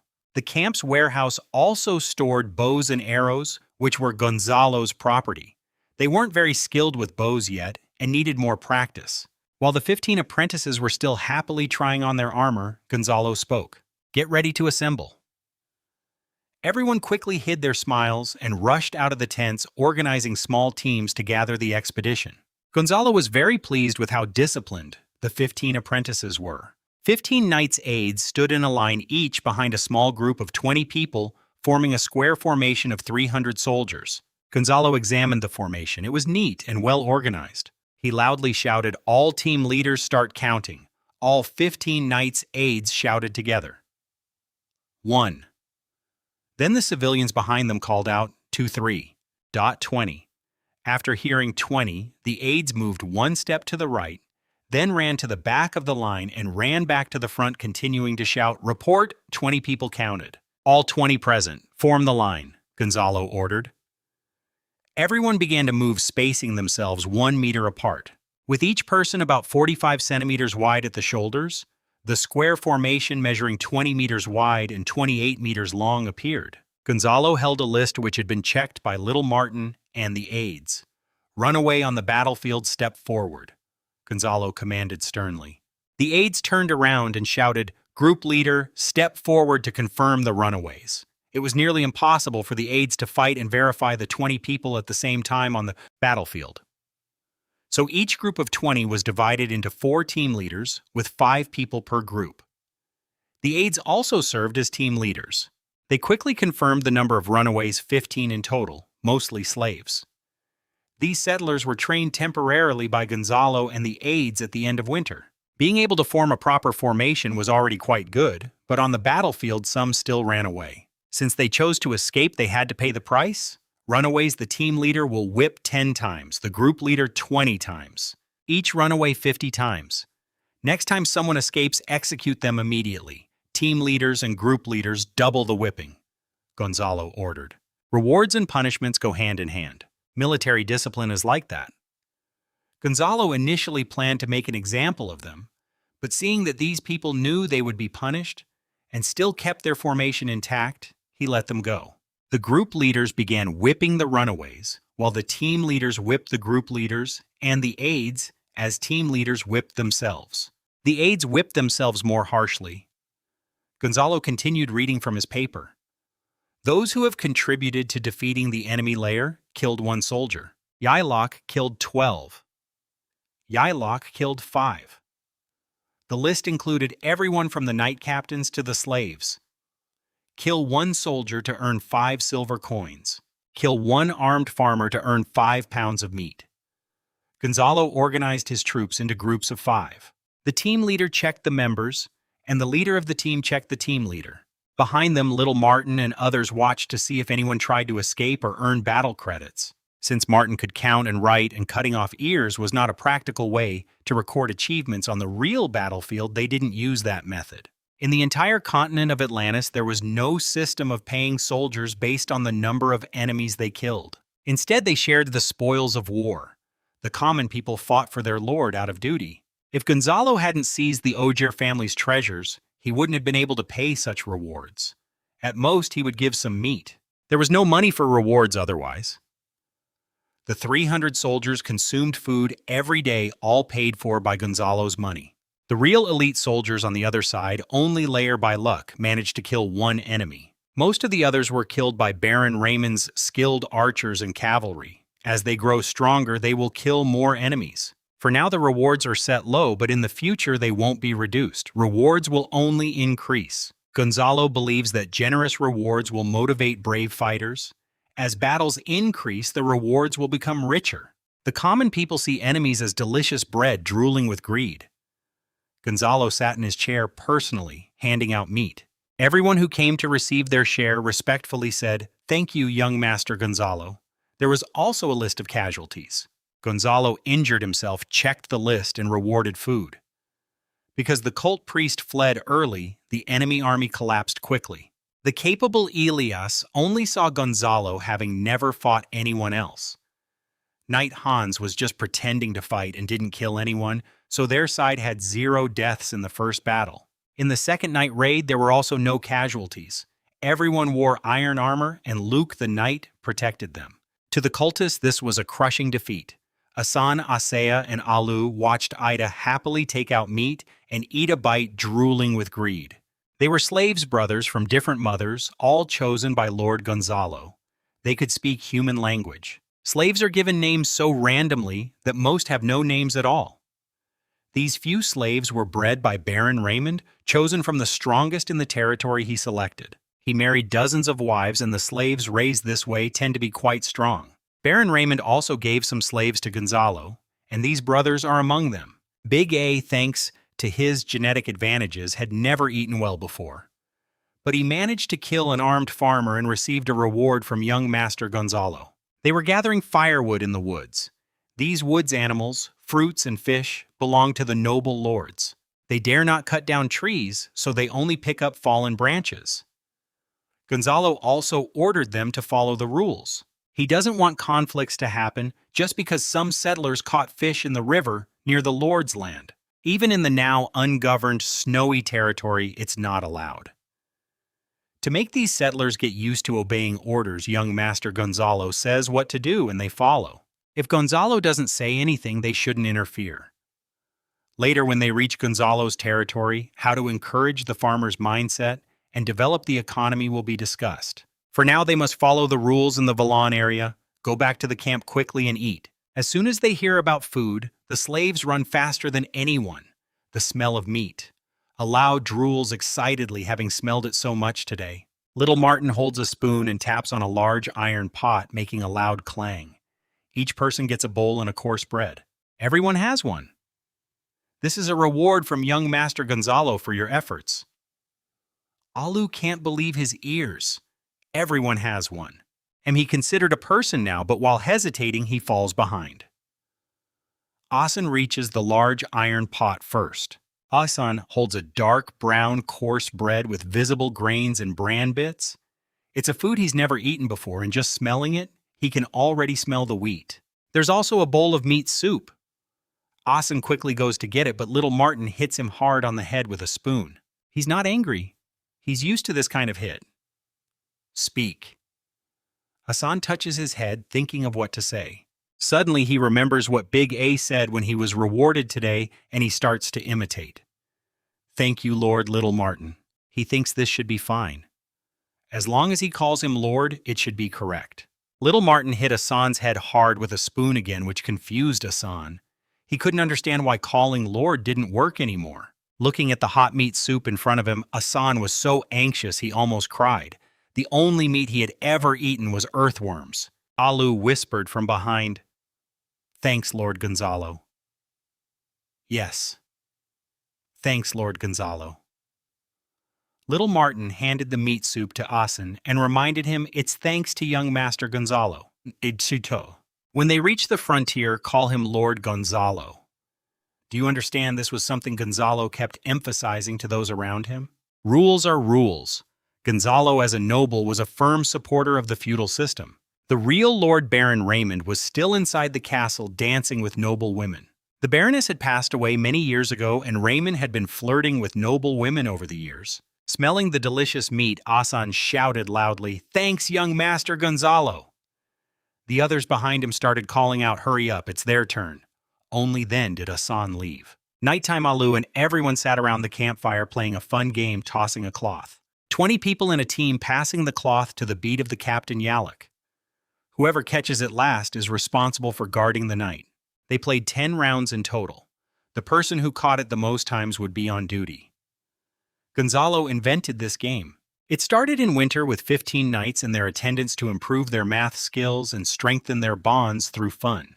Now the team leaders had learned how to play and were playing with the frontier villagers. Alu was having a great time. While playing, he secretly grabbed a piece of coarse bread and threw it into his mouth quietly, counting who caught the cloth the most times today. It's Ada. Ada caught the most. No, you idiot. It's a C. You're all wrong. Then who caught the most? It's the captain. The captain caught the most. Alu blurted out. Everyone in the team burst into laughter. How could it be the captain? Did they want a beating? Yalak awkwardly smiled. Tossing the cloth was a bit tricky. After a while, he forgot who had caught it earlier. But Yalak was sure it was himself because he had written down the number 4 in front of him. It couldn't be more than that. He just had bad luck. It's just him. If he lose, he lose. He couldn't cheat just because he was the leader. Tonight he would stay on watch.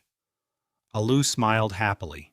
For the first time in his life, he was so genuinely happy tonight. He drank meat broth, ate coarse bread, and played games with everyone. He didn't see his father often.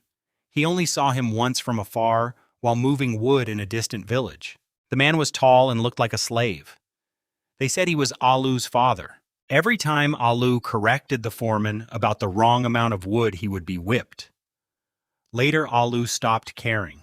He understood that the Lord's things had nothing to do with him. Only when his mother asked if the wood count was correct did Alu tell her where the mistake was, because he was afraid she would be whipped. Today, Alu could loudly say who passed the cloth the most. He truly saw everyone as family. 15 campfires were lit in the expansion camp. Everyone clapped and sang silly songs they didn't understand. The fire flickered in their eyes, tears warm and flowing amid laughter.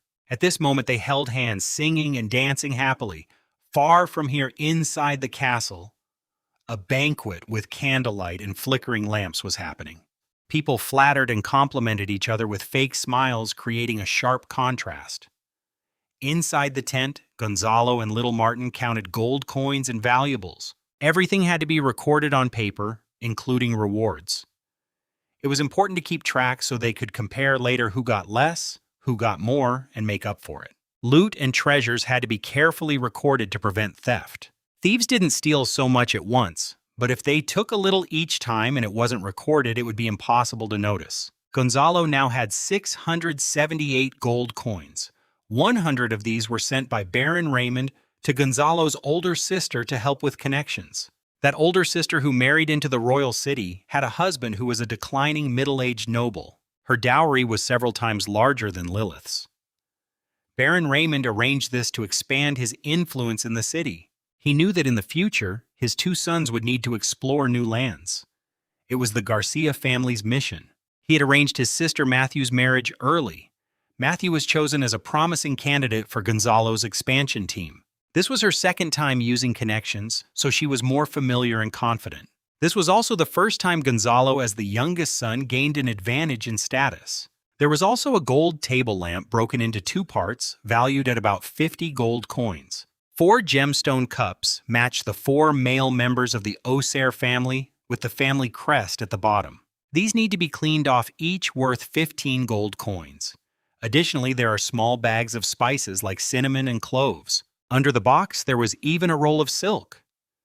Separating these items with cloth, that thin roll alone would cost at least 30 gold coins to buy. Gonzalo, as a noble, knows this price is fair. Such items are in high demand.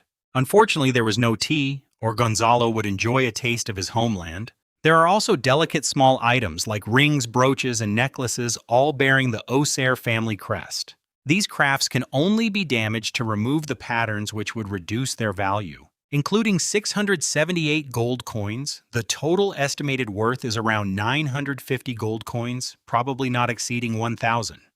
If it weren't for Baron Odo compensating Gonzalo and Elijah spending money to buy the potion for his promotion tonight, Gonzalo suspects Lilith and her personal guard might have already tampered with this chest. As for the shape-shifting silver armor seized from Elijah due to its special properties, others wouldn't fit well. It could be sold to Baron Raymond, who might have a magic craftsman reforge it. But that would take too long, and Gonzalo can't wait. He plans to keep it himself and see if he can reforge it after opening the territory. Item name: Iron Magic Sword. 1. Courage. Quality: green. Item info: Standard Iron Magic Sword. From the Augustan Kingdom, highly effective against armor. This sword's hilt bears the Oser family crest and is difficult to remove unless the entire hilt is destroyed. It can only be used as a trophy for now. When Baron Potter has enough money, Gonzalo can buy it back. Item name: Blood Necklace. Quality: green. Item info: a magical item made by the Blood Brotherhood of the cult. Temporarily charms humans. Long-term wear causes loss of reason.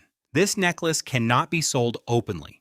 If sold on the black market, it would attract the attention of the Church of Light. Many think black markets sell everything.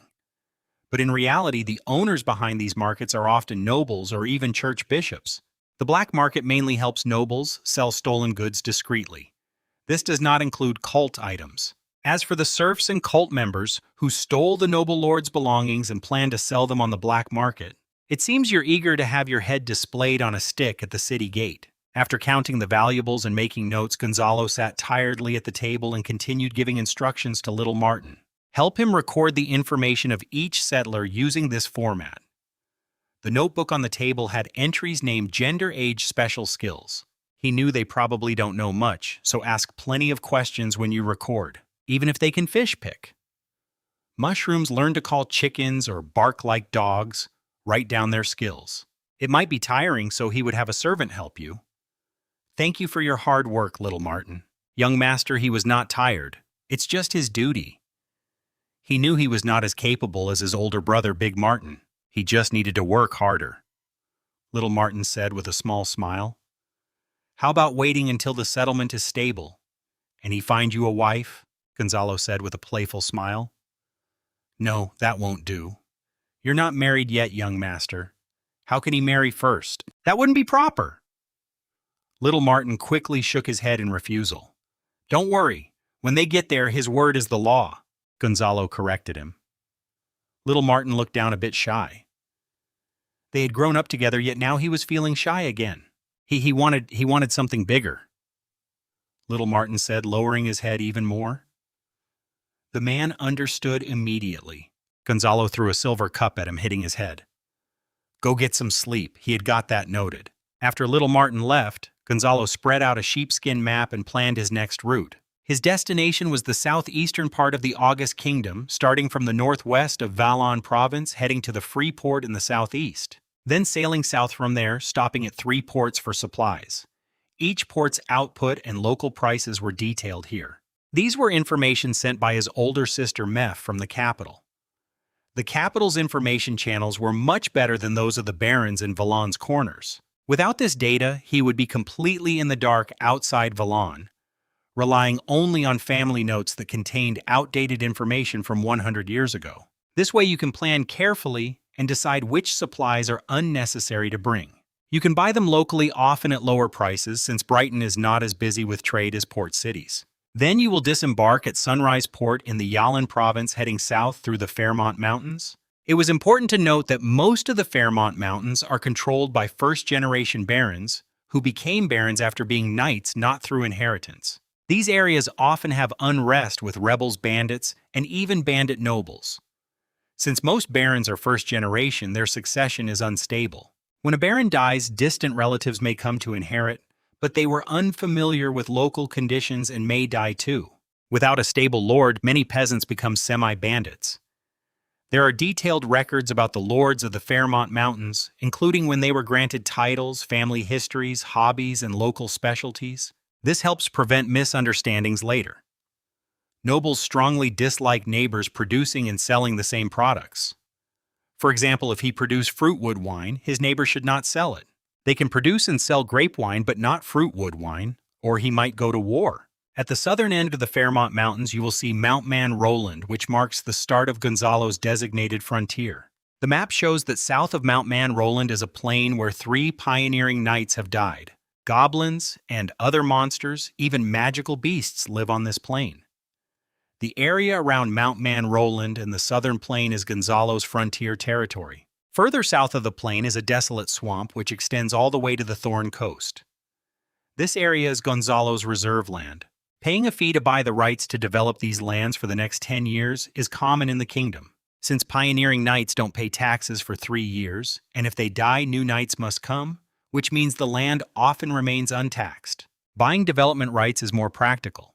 This means that for the next 10 years, the desolate swamp and Thorn Coast will not have any pioneering knights coming to develop them. Otherwise, spending 400 gold coins would only benefit Mount Man Roland and the southern plain. Normally, it takes 10 years for a pioneering knight to find enough mineral resources to break even. Gonzalo's main goal is to develop the desolate swamp and Thorn Coast. Most of the geography there was unmarked, but it was known to have abundant rainfall year-round and no snow in winter. Gonzalo plans to grow rice in the desolate swamp. In this era, the lord surprisingly did not know what rice was. Even the Mont Mountain area only grew wheat. According to the books collected by the Garcia family, there are records about rice. The ancestors of the Garcia family saw this plant during their travels when they visited the foreign land of Java. Outside the Thistle Coast, not far from the sea, there are islands where the Javanese people live. Because of this, the fleet dared not approach these waters, so Gonzalo could only travel from the Fairmont Mountains to Mount Mon Roland. The Javanese believe in the sea god and think their people are favored by the ocean. They do not allow any ships to sail on the sea, and if they see a ship, they attack it together. These Javanese are also very ignorant, believing that the continent of Atlantis is the land of evil gods, and they often attack the coastlines. Anyway, Gonzalo arrived at Mount Mon Roland, first establishing himself there, developing the mountain and the southern plains, and then gradually expanding.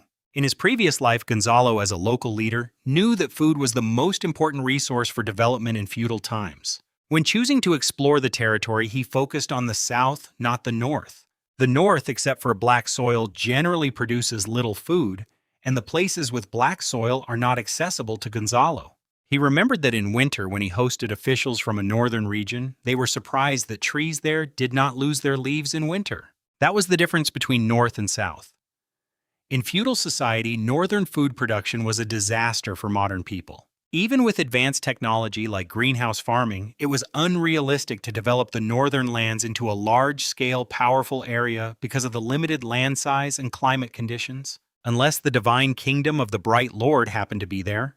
Whether pursuing a knightly, magical elite route or industrialization with widespread firearms talent is needed in all areas. A large population base is essential to produce more talent, which then can be selected through Gonzalo's system, eventually forming a large, well-organized structure. This is why Gonzalo chose the southern part of the Atlantis continent.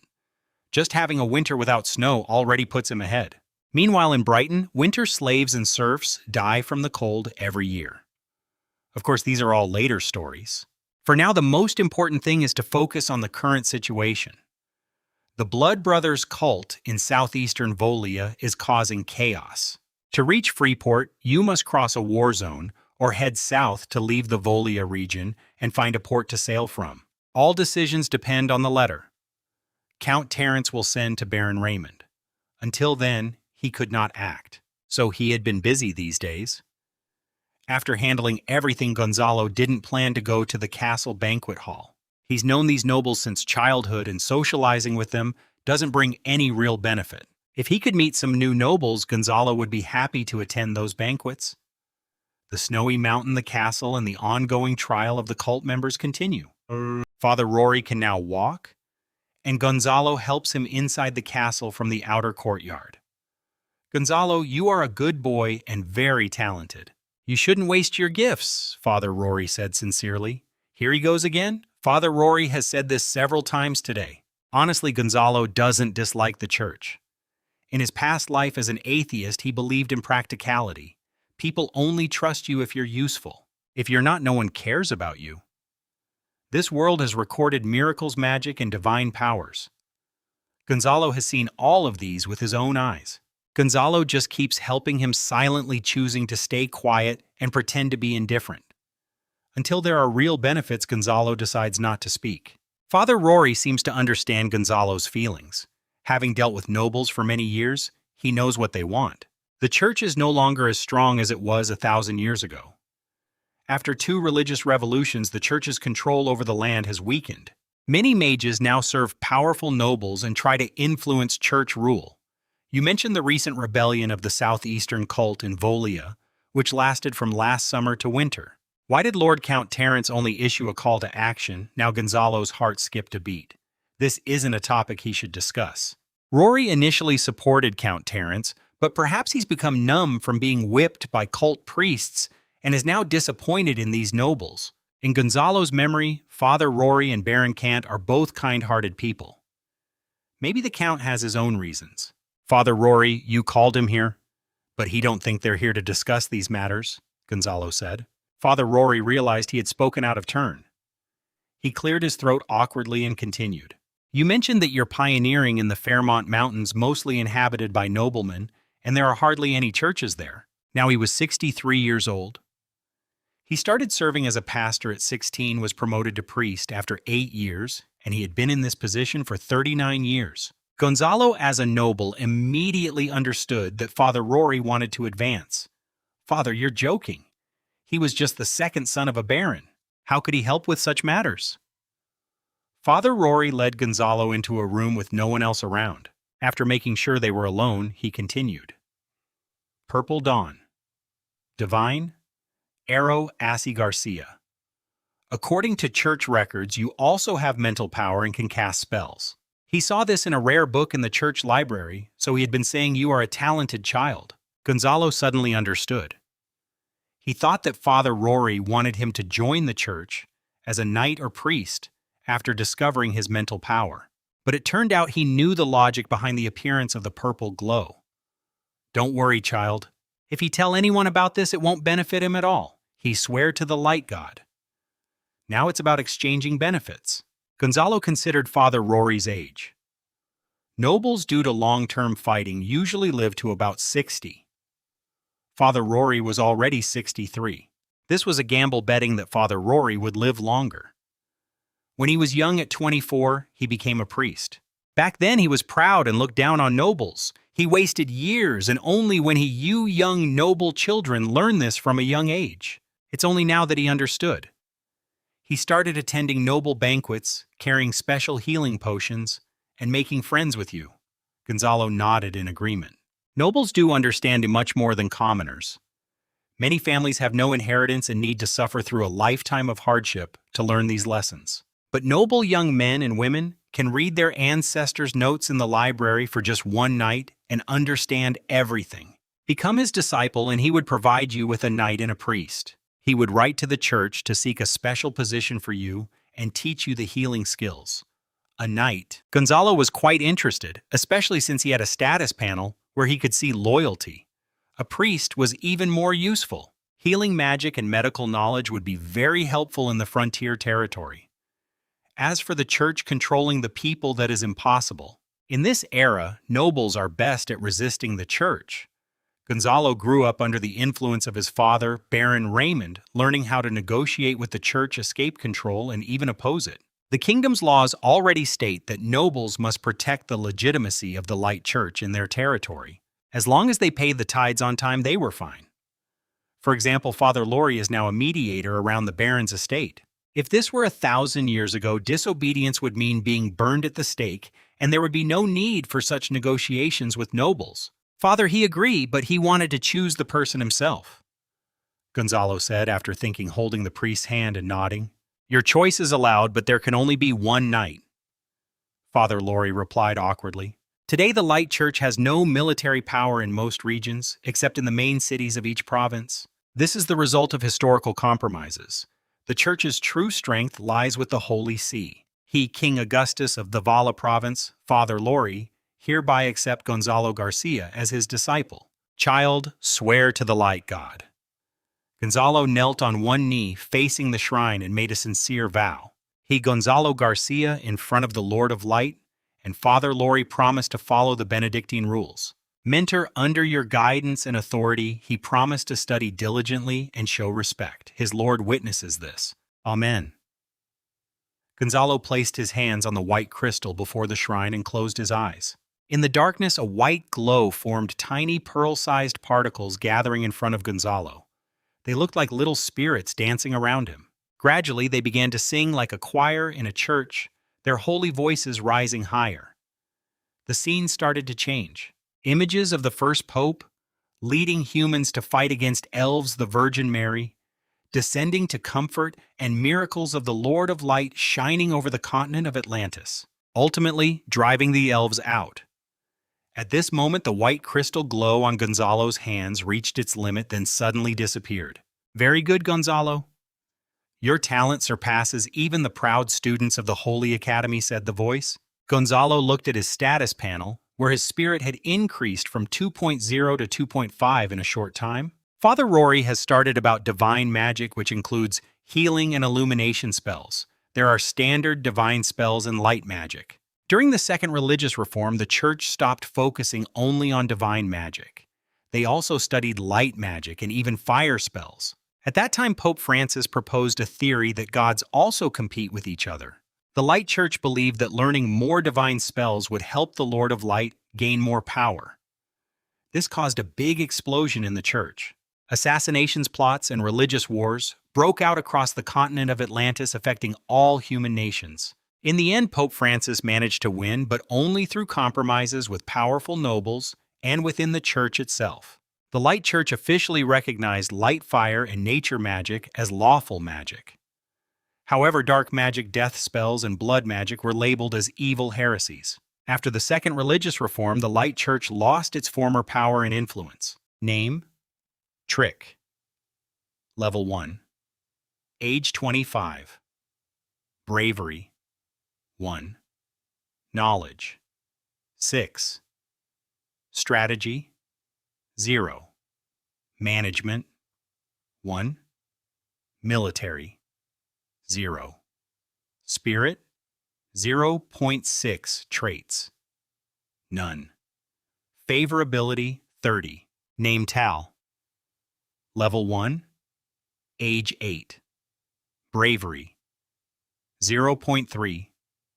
Knowledge 2. Strategy 0. Management 0. Military 0. Spirit 0.1. Traits none. Favorability 50. Gonzalo looked at the priests in front of him. Their mental strength was very low. Rory Father kept saying Gonzalo had great talent. Take the 8-year-old page Tal, for example.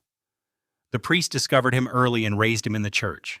After learning at the church and growing older, those with good talent were sent to the church court to study. When they became adults, they returned as church priests. All these people had mental talent of only zero point 0.1. After their first blessing of light magic, it increased by 0.5. To be promoted from priest to priesthood, a second blessing of light magic would add 5 points. Based on Gonzalo's noble knowledge and the panel summary, mental strength can hardly grow through training except by blessings or magic potions used by mages. So, an ordinary priest who receives the blessing of light has a mental 0.6 stat, while a normal priest who undergoes a second blessing of light has a mental 5.6 stat. Without any mental strength, there was no chance to receive blessings. Gonzalo, who traveled here, started with 2 points of mental strength. As the second son, Baron Raymond had tested the talents of Gonzalo and his older brother Joey. Nobles often choose to become clergy as well. When he was young, Gonzalo's test showed no talent for mental strength. Father Rory, who was very knowledgeable, explained over 10 possible reasons. Gonzalo nodded constantly, agreeing that he might be one of those cases. Gonzalo has already decided. He doesn't want the older ones, the very young, who don't even know magic, or those with low favorability. When talking to each priest, Gonzalo only asked one question. Are they willing to explore and expand the territory? It's simple. Forcing someone won't make them happy. No matter how talented he was, if they don't want to go, it won't help. Gonzalo doesn't have time to build loyalty with these people now. He has many other things to do. Arthur has red hair. The villagers, who are mostly serfs, often see him as different. In this era, red hair is often associated with demons. Even though he joined the church at age 8, he was mocked by the altar boys. The Lord of Light says everyone should be protected by the Lord, but Arthur knows that slaves are excluded. Even the popes of past generations have tolerated this. So Arthur, with his red hair, can only endure the mockery and silence. Arthur's talent is better than that of his peers. Some priests suggested he study at the church's academy, but he was afraid of being bullied and didn't dare go. He read many books and knew well the differences caused by social class. The noble boys at the church probably had talents no worse than his and had read even more. He was afraid of speaking awkward rural accent and being laughed at in the toilets. He definitely wouldn't go to the church's seminary. Father Rory explained everything about the church in detail and also shared how he had suffered because of his humble background. This made Arthur even more determined to stay away. When he heard the noble boy say he wanted to explore and expand the territory, Arthur was tempted. He wanted to escape from here, from this hometown where he was often excluded. He imagined that someday the settlers would respectfully pastor Arthur instead of the red-haired devil. He felt both hope and fear. He knew from reading many books that the death rate for explorers and knights was very high. He was afraid he might die if he went. Deep inside, he was really timid, but he didn't show it outwardly. Finally, he could only place his hopes on Father Rory. He heard that he plans to arrange a night for Lord Gonzalo. Father Rory had been a priest for nearly 40 years and should consider things more carefully. Name Arthur. Level 1. Age 15 strength. 1.2. Knowledge. 6. Strategy. 1. Management. 2. Military. 0. Spirit. 0.7. Traits. None. Loyalty 50. Gonzalo asked Arthur if he was willing to explore new lands. Arthur has already received the blessing of light. His initial spirit is 0.2 higher than most priests. Gonzalo chose him mainly because he was only 15 and in good health. Priests mainly use supportive magic and are not very good in combat, so his strength is only 1.2. The same goes for mages. Only noble families can afford to keep mages, and their role on the battlefield is mainly supportive. If priests and mages were truly strong fighters, human nobles would be mostly priests and mages, not knights. The main force on the battlefield is always knights. No other race had been able to resist a full-strength knight army. This is why humans can stand firm on the continent of Atlan. Unfortunately, there are too few knights. Gathering all the barons and above into one army is very difficult. Only in wars that threaten human survival might this be possible. The Vala region has about 50 barren territories. Assuming each family has 3 knights, Baron Heir family knight. That makes about 150 knights. Down. A Viscount can support at least 10 knights and a count about 60. So the total number of knights in Vala is between 200 and 300. Across the kingdom's 12 provinces, it's clear that a kingdom cannot field an army of over 10,000 knights. After confirming Arthur as a priest, he would become a knight. Father Rory has only one knight to choose from. Gonzalo knew who it was. Before inviting him to join the exploration team, he needed to discuss it with Baron Porter. Name Potter. Level 1. Age 16. Bravery. 1.1. Knowledge. 0.1. Strategy. 0. Management. 0. Military. 0. Spirit. 0. Traits. None. Favorability. -10. Gonzalo is talking with Potter at the negotiation table. Recently, Potter had been eating well and learning to read. Looking at his bravery and knowledge stats increasing, it seems he's making progress. He remembered the last time he saw Potter, his favorability was still at 80. It seems Baron Potter has learned something. Gonzalo pats Potter on the shoulder. Potter shivers clearly, a bit scared of Gonzalo. Even with negative favorability due to Baron Raymond's pressure, Potter can only hide his dissatisfaction deep inside. Baron Potter, the noble world is like this. You need to get used to it. You're so handsome and still young. Becoming a baron at your age, many noble ladies would like to be with you. Gonzalo gives a meaningful smile. When talking to people from different social classes, you need to act appropriately to seem close to them. Potter comes from a common background, mostly dealing with lower-class people who joke around. Being straightforward with him works better. After hearing this, Potter suddenly realizes that in his mind he only expects to have one wife, and finding a wife is very hard. But now his status has changed. He's a baron. If Gonzalo can flirt with Potter, then Potter can also flirt with other people's wives, right? Name Potter favorability 70. After hearing this, Potter's favorability instantly rises. Gonzalo smiles happily. That's more like it. No noble is without a little flirtation. Hopefully Potter's future sons won't have black hair, and maybe Lolita will drink the Moonfall potion. Gonzalo doesn't mind. It's likely that Potter's noble title will end soon. The simple truth is, Ilya never told Potter's family about inheritance. The inheritance of the Ozier family's promotion potion has already stopped. Ilya only exchanged the original liquid for a prepared potion. To get more in 10 years, Potter would need to achieve a military victory or buy it from a high noble. A land baron won't become a knight in 10 years. Something will go wrong. Either he will go to war and non-knights tend to die faster.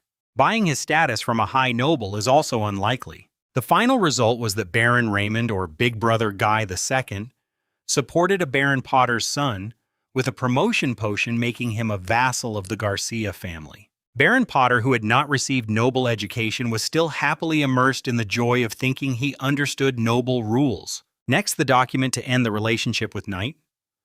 Hans needs to be signed by Baron Potter. He believed Father Rory has already explained this to you. Since the castle was looted, the loyalty oath of Knight Hans could not be found. Only the document to end the relationship was needed. Baron Potter hesitated.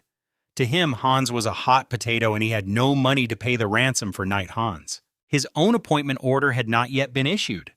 If he dared to oppose Father Rory, he would be branded a heretic when he went out later. Baron Potter understood the stakes clearly.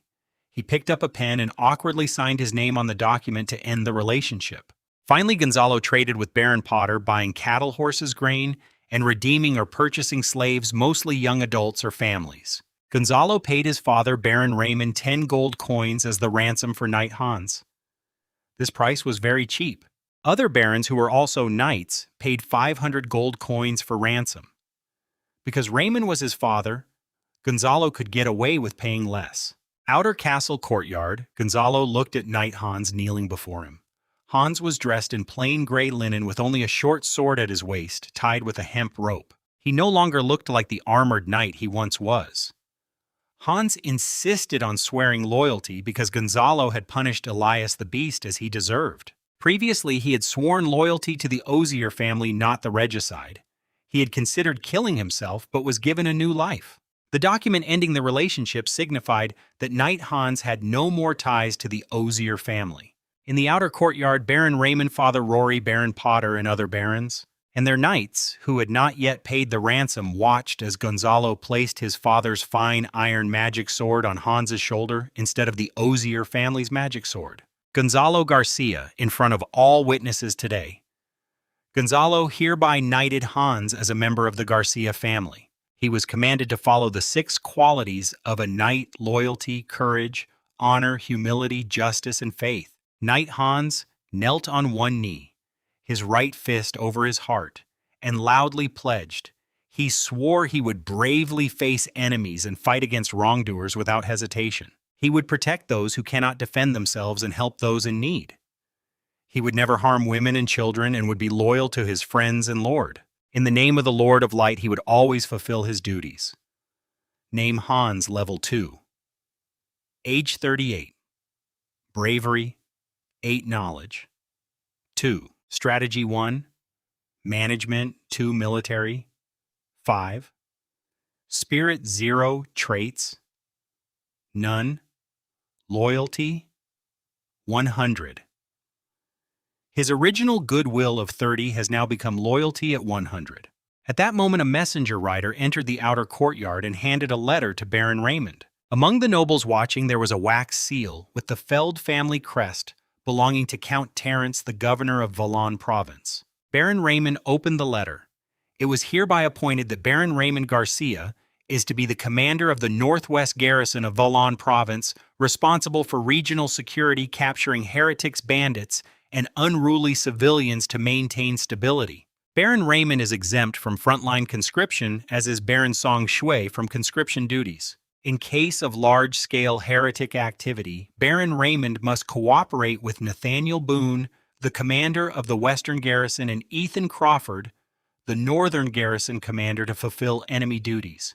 All other lords and barons must deploy no fewer than 300 troops immediately to support the front lines. Governor of Valon province, Count Terence Field. After reading the letter aloud, everyone was stunned. Baron Enzo loudly scolded. The marriage between Nathaniel Boone's family and Count Terence's son and the Boone family is related to Count Terence through his maternal line. Heretics had been spreading in the southeast since summer. Count Terence only issued the call for troops at the end of winter, and it's now spring here. This clearly is a tactic to drain the southeastern nobles and the church. Baron Enzo, speak carefully. Baron Raymond said seriously, knowing that Father Rory was watching nearby. Since being nailed to the cross by heretics, Father Rory had become disillusioned. He walked back to the main building alone, no longer interfering with the plans of these nobles. Gonzalo sneered at Count Terence's actions. Everyone could see that Terence was deliberately delaying to weaken the southeastern nobles and the church's control. The southeastern region controls the Free Port, which is the wealthiest city in Vala's economy. It was richer than Pisa, the capital of Count Terence's Vala. The Free Port is a key hub for north-south trade along the kingdom's east coast. From the northern port of Eternal Night to the Free Port, then to the southern Sunrise Port. These form the kingdom's 3 main trading ports. Both Eternal Night and Sunrise ports are firmly controlled by powerful nobles, but the Free Port had been jointly managed by Viscount Garrett Randall and over a dozen southeastern barons for hundreds of years. Don't underestimate these small nobles. Many have relatives in the royal capital. Over generations, major nobles have tried to take control of the Free Port, but they were all opposed. Once it even escalated to a royal trial involving 12 knights in a grand duel. At that time, 6 famous knights from each side fought a life-and-death duel in the capital, watched by the king and nobles. The people of the capital eagerly looked on. In the end, the Southeastern Noble Alliance of Vala won. Now another big noble has set sights on this place, using even more clever methods. Raymond and the barons began to discuss, and finally agreed to pay a ransom first, by offering goods or neighboring land as collateral. The barons then went back to gather their heirs and armies. They all believed that sending troops was just a formality. Each arranged for their heirs to lead the soldiers.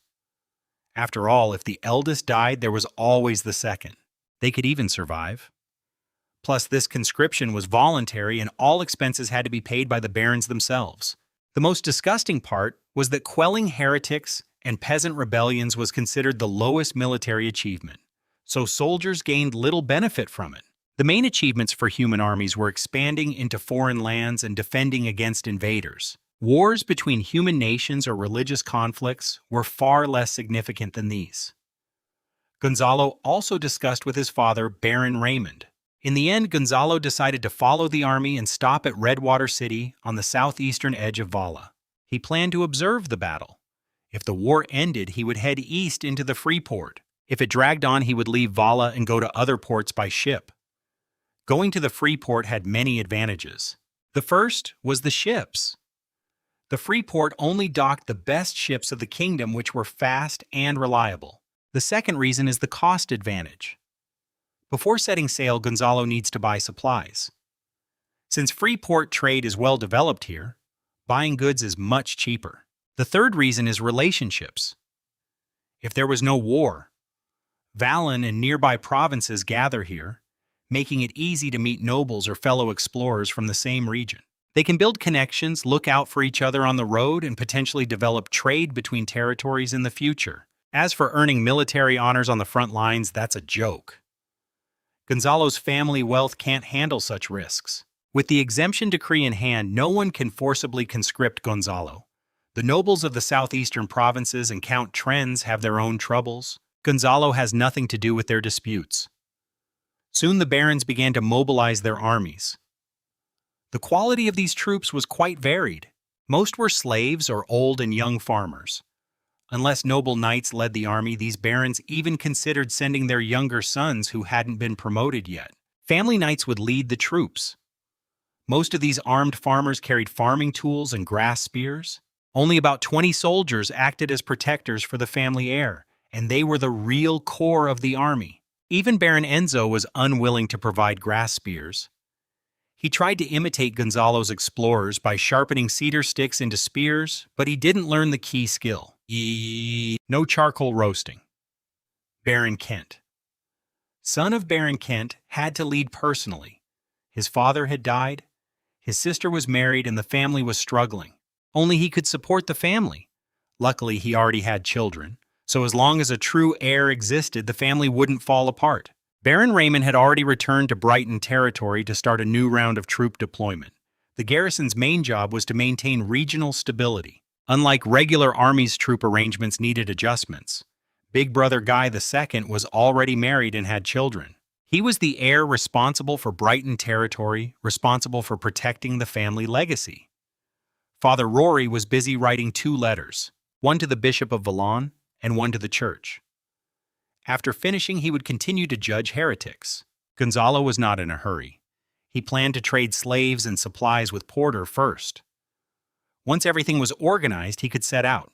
Gonzalo arrived at the camp with Pastor Arthur and Knight Hans. First, they assigned the 200 farmers and slaves they brought into the exploration team. Among the new 200 people, the healthy young men were selected and assigned to join the team of 15 knights attendants, including Lael, Jorik, and others, forming a combat unit of 300 soldiers. 10 of the team leaders who had previously been in charge were promoted to be captains and reorganized into a reserve force of 200 people. Most of these were women and skilled workers, such as Jorik's second brother John and Lael's wife Amy. This reserve force also trained in formation and discipline, but if war came, they would stand further back in battle. Knight Hans was appointed as the leader of the combat unit. As a knight who had fought on the battlefield and managed a manor for the Baron, he knew much more about fighting than Gonzalo. The total number of settlers reached 500. Pastor Arthur, being the second most knowledgeable person among the settlers, also played an important role. When a serf was crying out in stomach pain, Pastor Arthur's skills showed. After examining the serf, he quickly concluded it was caused by eating raw meat and parasites. He prepared a medicinal brew for the serf to drink. The serf was initially afraid of the red-haired pastor, thinking he was a devil sent to take their soul. But finally the captain explained, "That's Gonzalo's order." And the serf drank the medicine. Compared to demons, Lord Gonzalo was generous and gave meat to the people. This made Gonzalo realize a problem. He had told the settlers not to drink unboiled water, and they followed this rule. But when he gave them meat, they didn't think to cook it first and ate it raw out of greed. So Gonzalo wrote down 6 rules for daily life. 1. Water must come from a living source like a river or stream. 2. No urinating or defecating anywhere. Each camp must have a designated place. 3. If feeling unwell, go immediately to Pastor Arthur. 4. Wash hands, face, hair, and private areas regularly. Gonzalo did not recommend full body washing to avoid colds. 5. Do not eat or drink any raw food, including water, meat, or vegetables. 6. Sleep near the campfire at night to stay warm and avoid getting cold. Gonzalo, Hans, Little Martin, and Arthur the Four, who could read and write, began teaching the captains how to read and write. To help the settlers remember these rules, Gonzalo also created a simple game.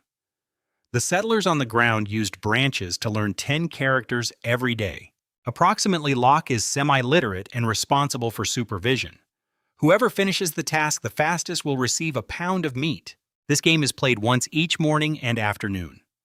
In the early morning inside the camp tent, 2 servants are already packing their belongings. They were the sons of the Garcia family servants named Sias and Barry, who have also come along. Their loyalty is naturally high. They usually have many tasks for Gonzalo, such as doing laundry, cooking, setting up tents, arranging tables and beds, learning writing, helping organize information, and passing messages. In a past life as a leader, he had 3 male secretaries. He knew how important secretaries are. Gonzalo had been training these people as semi-secretaries. In this era, their roles are more like housekeepers and clerks. Gonzalo sits in a chair holding a piece of paper looking at the dense writing in front of him. It contains the information about the settlers compiled by Little Martin. Name John, gender male, age 20, skills carpentry bargaining running. Name Shack, gender male, age 34, skills blacksmith bragging, heavy drinking strong. Name Alan, gender female, age 17, skills mushroom picking farming. Among the settlers, many women are skilled in making ropes and sewing clothes. 2 carpenters, 1 stonemason, and 1 tanner were all bought from Baron Porter. There was also a blacksmith. John brought him from the city.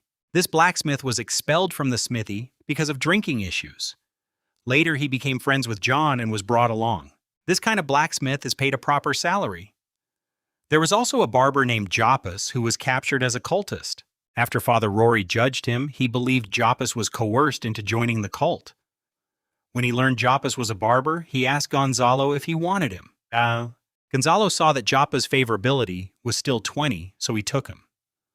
After Gonzalo's heart-to-heart talk and integrating into the group, his loyalty increased to 60. In this era, barbers are not just for cutting hair, they also perform surgeries, some wounds that Pastor Arthur cannot treat. Especially arrow wounds are handled only by Joppus the barber. Baron Raymond only gave Gonzalo apprentices, but those Gonzalo recruited were truly skilled craftsmen. Baron Raymond wouldn't send real artisans to the frontier. Gonzalo stepped out of the tent and saw that the campfire outside had already gone out. The tents were packed onto ox carts. Everyone in the camp was carrying their belongings, holding hands, and looking at Gonzalo with hope for the future. Finally, Little Martin approached Gonzalo and loudly announced, "Report. Young Master Gonzalo, the exploration team has a total of 516 people, 22 horses, 1 wagon, and 3 ox carts." Gonzalo didn't buy many oxen because they moved too slowly. If they encountered rebel cultists or bandits, at least they could run away. The carts could be abandoned if needed. These oxen were for eating on the way. When they reached Sunrise Harbor, they planned to buy more animals. South of here, cattle are cheaper, and it would be great to buy water buffaloes that can plow fields. The wagon was for when Gonzalo was tired of riding. So far, he had no plans to become a laborer or a blacksmith. After all, Gonzalo was still a noble at heart. Gonzalo mounted his horse and spoke loudly. No matter where you come from, what your status is, or what hardships and unfairness you've experienced starting today, you are no longer knights and servants, serfs and slaves, or craftsmen and workers. You are Gonzalo's pioneers and settlers. Gonzalo knew the journey was dangerous. Rebels, bandits, monsters, and different tribes. Gonzalo Garcia swore before the Lord of Light to protect all your interests as the Lord of this frontier. Forward exploration team, set sail. After saying this, the settlers looked surprised and found it hard to believe. Most of them thought Gonzalo was just talking nonsense like a noble's idle words. Noblemen often did this. Today they were in a good mood and talked nonsense. Tomorrow they forgot everything, and the day after they might whip you. But some people kept these words in their hearts. So far, every promise Gonzalo made had been kept. They ate whole grain bread, received 10 pounds of meat, and enjoyed meat soup. Never before had any lord done such a thing. They swore that all of this was because of the young lord with long black hair in front of them. Behind Gonzalo, more than 500 settlers carried everything they owned toward a future none of them could yet see. They still remembered hunger chains, insults, and promises made by nobles who forgot them the next morning. But Gonzalo had paid his rewards, protected their families, shared meat, and kept every promise that mattered. For the first time, those people did not follow a noble simply because the law demanded it. They followed because hope had finally taken a human face. And beneath the black banner of the purple tree, Gonzalo Garcia led his pioneers forward with his roots and family, his eyes on the frontier, and his words still unbroken.